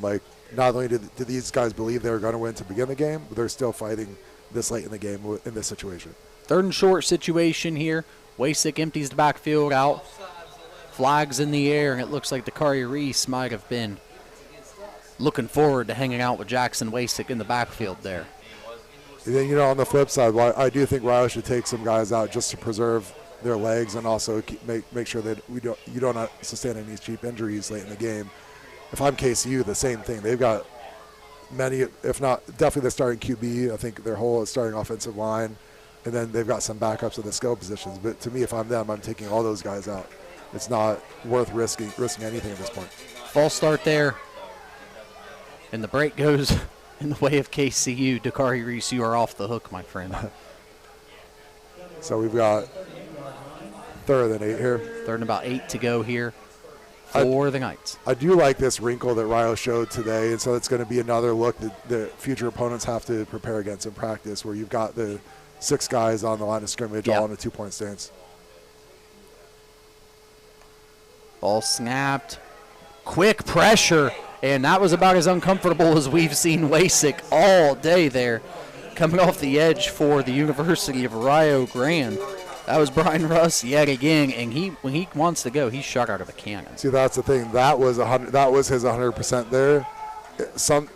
He's been an effective blitzer all day long. Sometimes he's gone at like 87%, 91.25736%. And then that time was 100%. And so you like that. That's the lesson to take away from the game.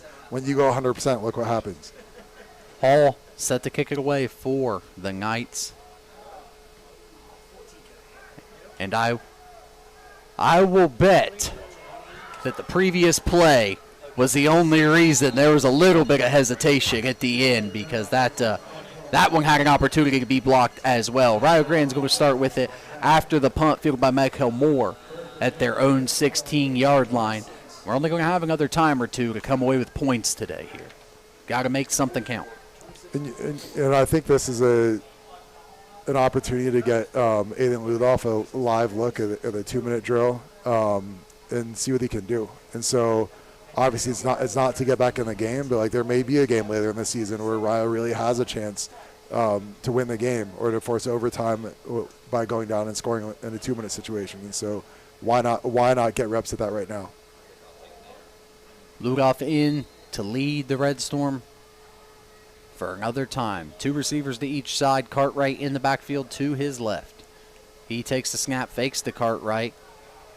Now throwing it away, and just nothing going for Rio Grande on first down. All day long, first down has just been a struggle for this offense. It really has, and they ran a bootleg, right? And that one of the worst feelings as a QB is when you run a bootleg and you didn't fool anybody. George Black, the defensive end, stayed home and was right in Ludoff's face. Nothing that Ludoff could really do in that situation.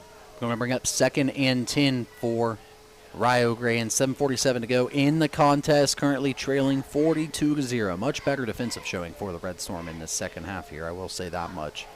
A much more conservative approach from KCU as well. Red Storm come out 2 by 2. Cartwright to the right of Ludoff. He takes the snap, hands to Cartwright. Cartwright downhill with a head of steam, running hard, picks up about 5 yards. He's brought down just shy of the 25-yard line. That might have been one of the best plays an offensive lineman has made for Rio all day long. Center J.T. Jenkins pulled and was responsible for that man on the line of scrimmage, but then he seals him back towards the inside. Really impressive play to adjust his path, work his hips around, and open up the lane for the running back. Nice block by the center there. Cartwright trots back in for the Red Storm here. I take that back. Jenkins is actually playing left guard now, so he did that from his left guard spot. 2 receivers to each side. Now Cartwright empties the backfield as he becomes the 3rd receiver to the left. Michael Moore in motion across the formation. Now 4 receivers to the left. Rolling out, hits Moore in the flats. Michael Moore stays on his feet. He's going to be close to a first down on the far side of the field.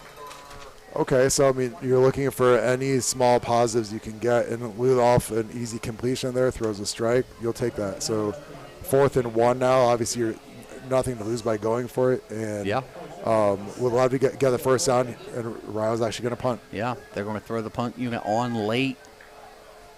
25 seconds to go. That one's a head scratcher.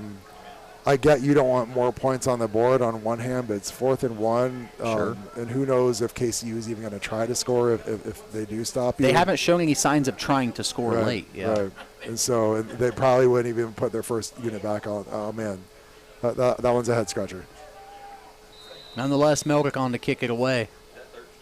And that was exactly what you didn't want, delay of game there. As, again, you make the late call to get the punt unit on the field.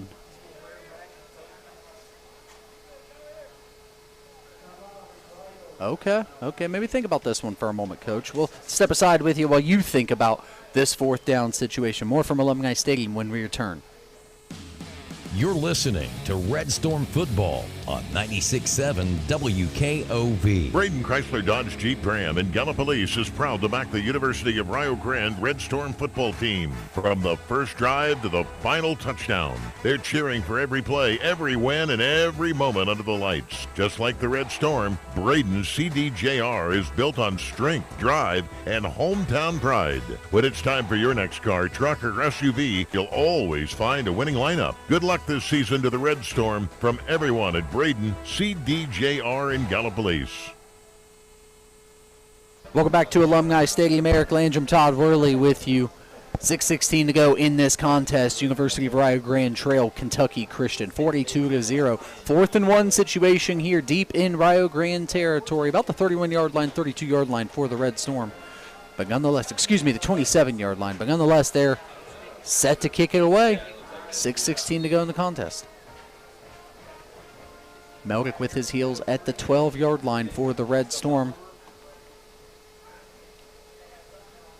High snap. Meldick trying to make something happen. Is able to do so yet again as that punt lands at about the 47 and then rolls across the 40 of Kentucky Christian, where it'll be down at the 40-yard line. If Rio didn't have an athlete as someone as athletic as Andy Meldick back there as a punter, they'd be in even more trouble because those snaps there's a lot of hang time on those snaps. They're not much zip, and they're off target. And so if you don't have a punter that can punt on the run like he does, first of all, escape pressure, then punt on the run like that, those are all getting blocked. So Andy Meldick is, as bad as things are in terms of the scoreboard, it could have been a lot worse if not for Andy Meldick today. I agree with you on that one. And looks like KCU is going to throw the backup quarterback into the swing of things here. Carpenter has been the holder, number 10 for KCU. But I can't tell the number of the quarterback from here. We'll get you a number in just a moment. Ball snap, that's number 8 handing it off. And that's 26 on the carry for Kentucky Christian. Handing the ball off was Slager Hickman, the redshirt junior quarterback. And on the carry was Gavin Owens, number 26. So on one hand, Rio doesn't go for it on 4th and 1. Then you have the first team defense still out there, less than 6 minutes to go, and a lopsided score. Doesn't totally add up. 2nd and 2 here for the Knights. Hickman bringing a man in motion. Play clock down around 10 seconds. He hands off to Owens yet again. Owens stuffed in the backfield, and that'll bring up 3rd and about a yard. Zach Goebel is getting some action out at linebacker. Nice play by him working downhill for the tackle. Still, you have Dakari Reese out there. You have Nate Lopez out there. Andy Meldick out there. So not all 11 starters are out there, but still at least 7 or 8 of them. And to me, I'm getting all those guys out if I'm right. 3rd and 1 situation here, just under 5 minutes to go in the contest. KCU leading 42-0. Hickman brings a man in motion. Calls for the snap. He snaps it. Pitches it out to Owens. Owens across the 45-yard line, and he's going to be brought down around the 44. Good for a KCU first down.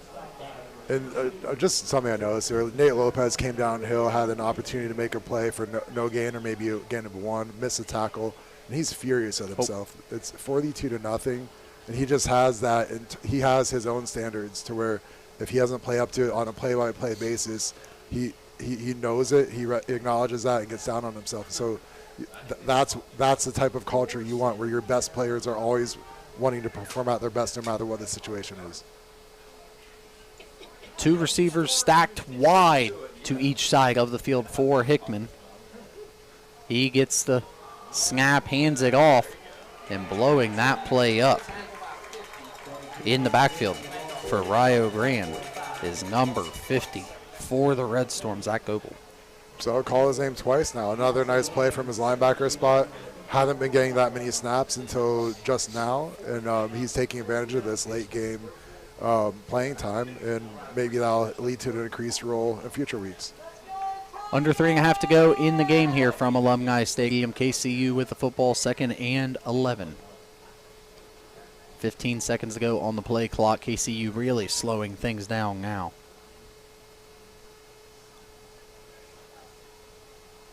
Hickman motions a man out, takes a snap. He's going to call his own number, design draw, and he fumbles the football. And based on if they call him down, yeah, definitely. That should be Rio's ball. I thought so too. I thought he was losing it. It's going to be Rio football. Nice hit. And nice stop for the Red Storm as they come away with the ball. 2:55 to go in the game, Todd. It was. Andy Melnick was the one that forced that. You like the physicality, pop the ball out, and then so the defense forced 2 turnovers today. You'll take that. You always want, you'd like to have 3 per game, but two is nothing to bat an eye at. And then so 2:55 left, and one last chance for the offense to drive down and score. You have 70 yards to go. You get the 2-minute offense, see what Aiden Ludoff can do. Hopefully get some momentum heading into next week at Pikeville. In a strange way, Andy Meldick is responsible for a couple of turnovers here today, if you want to look at it through an interesting lens of football for just a moment. 2:55 to go. Ludoff back on the football field to lead the Red Storm. Semi Lulawa, Jaffa Gunlier in the backfield. Mike Elmore in the slot to the far side.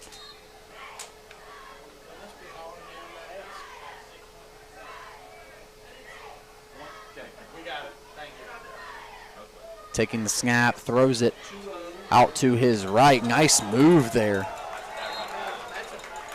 And then maybe some late extracurriculars as well, but that's Josiah Ayers, the freshman receiver out of Pataskala, making the most out of a short catch. Oh, you like an easy completion, lead off to Ayers on the hitch, and then Ayers makes the guy miss, then makes a heady play to get out of bounds on top of that and stop the clock for the offense. Rio Grande with the football at their own 42-yard line. Ludoff takes the snap, looks to his left, looks to his right. He looks for Ayers again. Why not? He catches the ball, thrown a little bit low, but hangs on to it, crosses the 45-yard line, pickup of about 4. So another nice completion. Semi Jaffa Gunlier, 2 really good reps in pass pro on back-to-back plays, and he's going against George Black, who's either starts at defensive end for KCU or plays a lot, and has made some big plays in this game. So it's good on good there, and impressive reps by the running back in pass pro. Nice job. Getting a couple of completions for the Red Storm. Approaching the 2-minute mark to go in this one. Ludoff gets the snap. High snap. Stays with it. Throws it out to his left. Has Michael Moore. Michael Moore brought down immediately by number 37, Meduzi Mansu.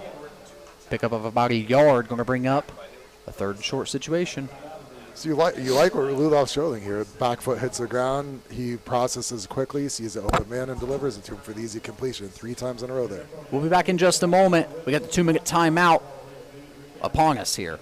Back in just a moment from Alumni Stadium. Keep it right here. You're listening to Red Storm Football, 96.7 WKOV. You're listening to Red Storm Football on 96.7 WKOV. At the University of Rio Grande, it's about more than just sports. It's a community built on drive, heart, and Red Storm spirit. Whether the lights are on at Evan Davis Stadium or we're taking the court at Newt Oliver Arena, Rio student athletes are built to compete. With over 25 men's, women's, and co-ed sports, including basketball, soccer, esports, cheer, and beginning this fall, football, Rio Grande is a place for every student athlete to rise. Join the tradition, fuel the passion, be a part of the storm. Learn more today at RioRedStorm.com. Welcome back to Alumni Stadium. Eric Landrum, Todd Worley with you as the 2-minute mark is upon us here. 1:56 to go in the game. KCU leads the contest 42-0. Rio's offense still on the field, approaching midfield, trying to come away with some resemblance of some points on the scoreboard today. A little bit of a meeting around the football at the moment.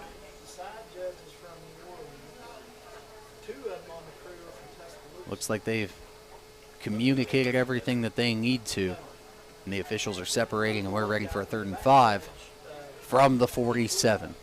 3 receivers to the right for Ludoff. Armstrong in the backfield to his left. He's got a single receiver to the left as well, manned up.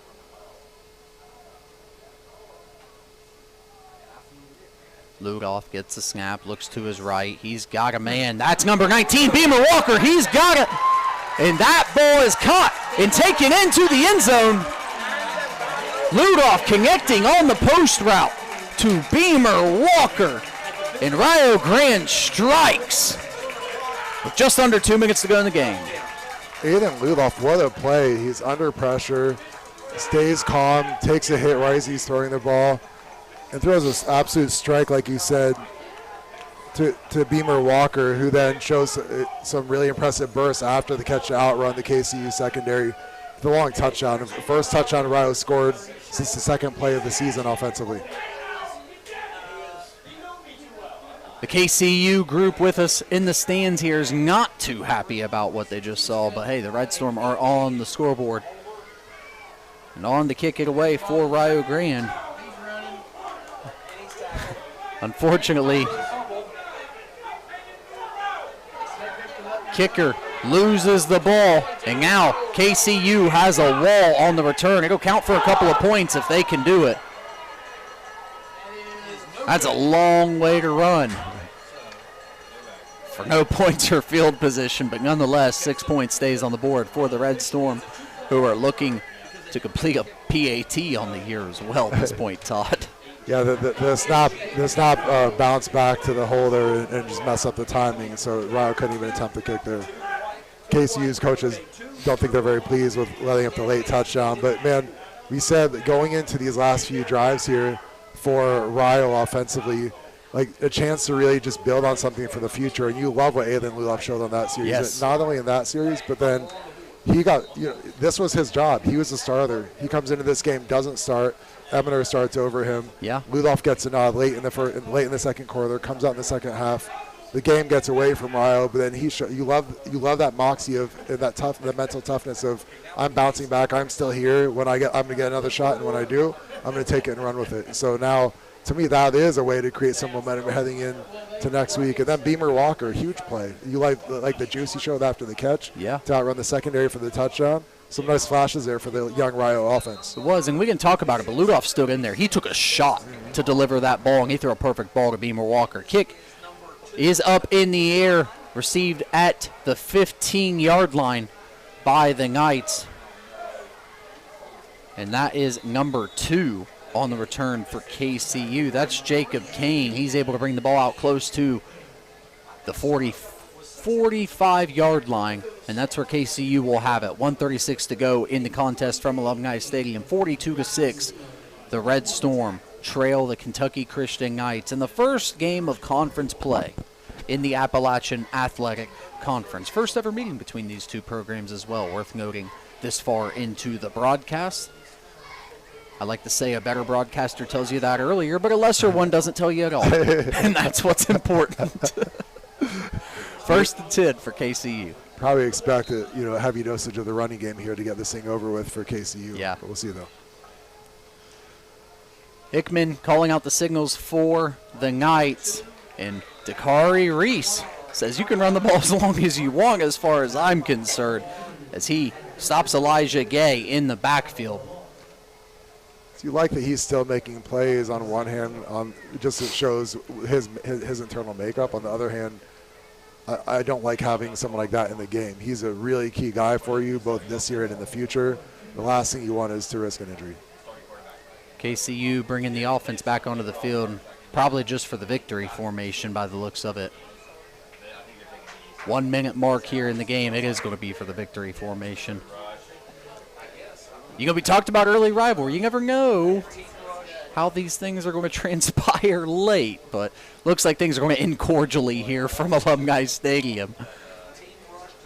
And the University of Rio Grande will fall to 0-4 now. At some point, like these teams are all, and I don't mean this in a classless way or anything like that, like these teams are all getting the last laugh on Rio now, of course. They're winning in lopsided fashion. Sure. This thing's going to turn around at some point, and if and when it does, the Rio players that stick around, the Rio coaches that are still here for it, you Rio fans who are listening to us, like you're going to be here for it, and it's going to be that much sweeter because you're going to remember these moments where the game was decided. The outcome was already decided long before the final gun. Right. That is going to be the final snap of the day as Jackson Wasik, who had a pretty good day here at Alumni Stadium, takes the final knee of the day. As the clock hits 0, the University of Rio Grande fall at home today at Alumni Stadium here in Jackson to the Kentucky Christian Knights, 42-0. We're going to take a brief break. When we get back, you can join us right here on the Bragg and CDJR postgame show. We'll have a score recap. We'll have some standout performances, a stats rundown for you, and, of course, head coach Mark Thurston going to join us. He did warn me. I've got parents this week. I want to make sure I interact with these parents the proper way. So we hope to have Mark Thurston step up in here with us as well. We'll be back from Alumni Stadium to wrap things up on the Bragg and CDJR postgame show. Need a ride to your medical appointment? Medication ready for pickup? A.T. Hoy, LLC, as you covered. We provide fast, safe, reliable transportation for medical recipients in Hocking, Ross, and Benton counties. And we're proud to announce we're serving Benton County veterans. We thank you for your service.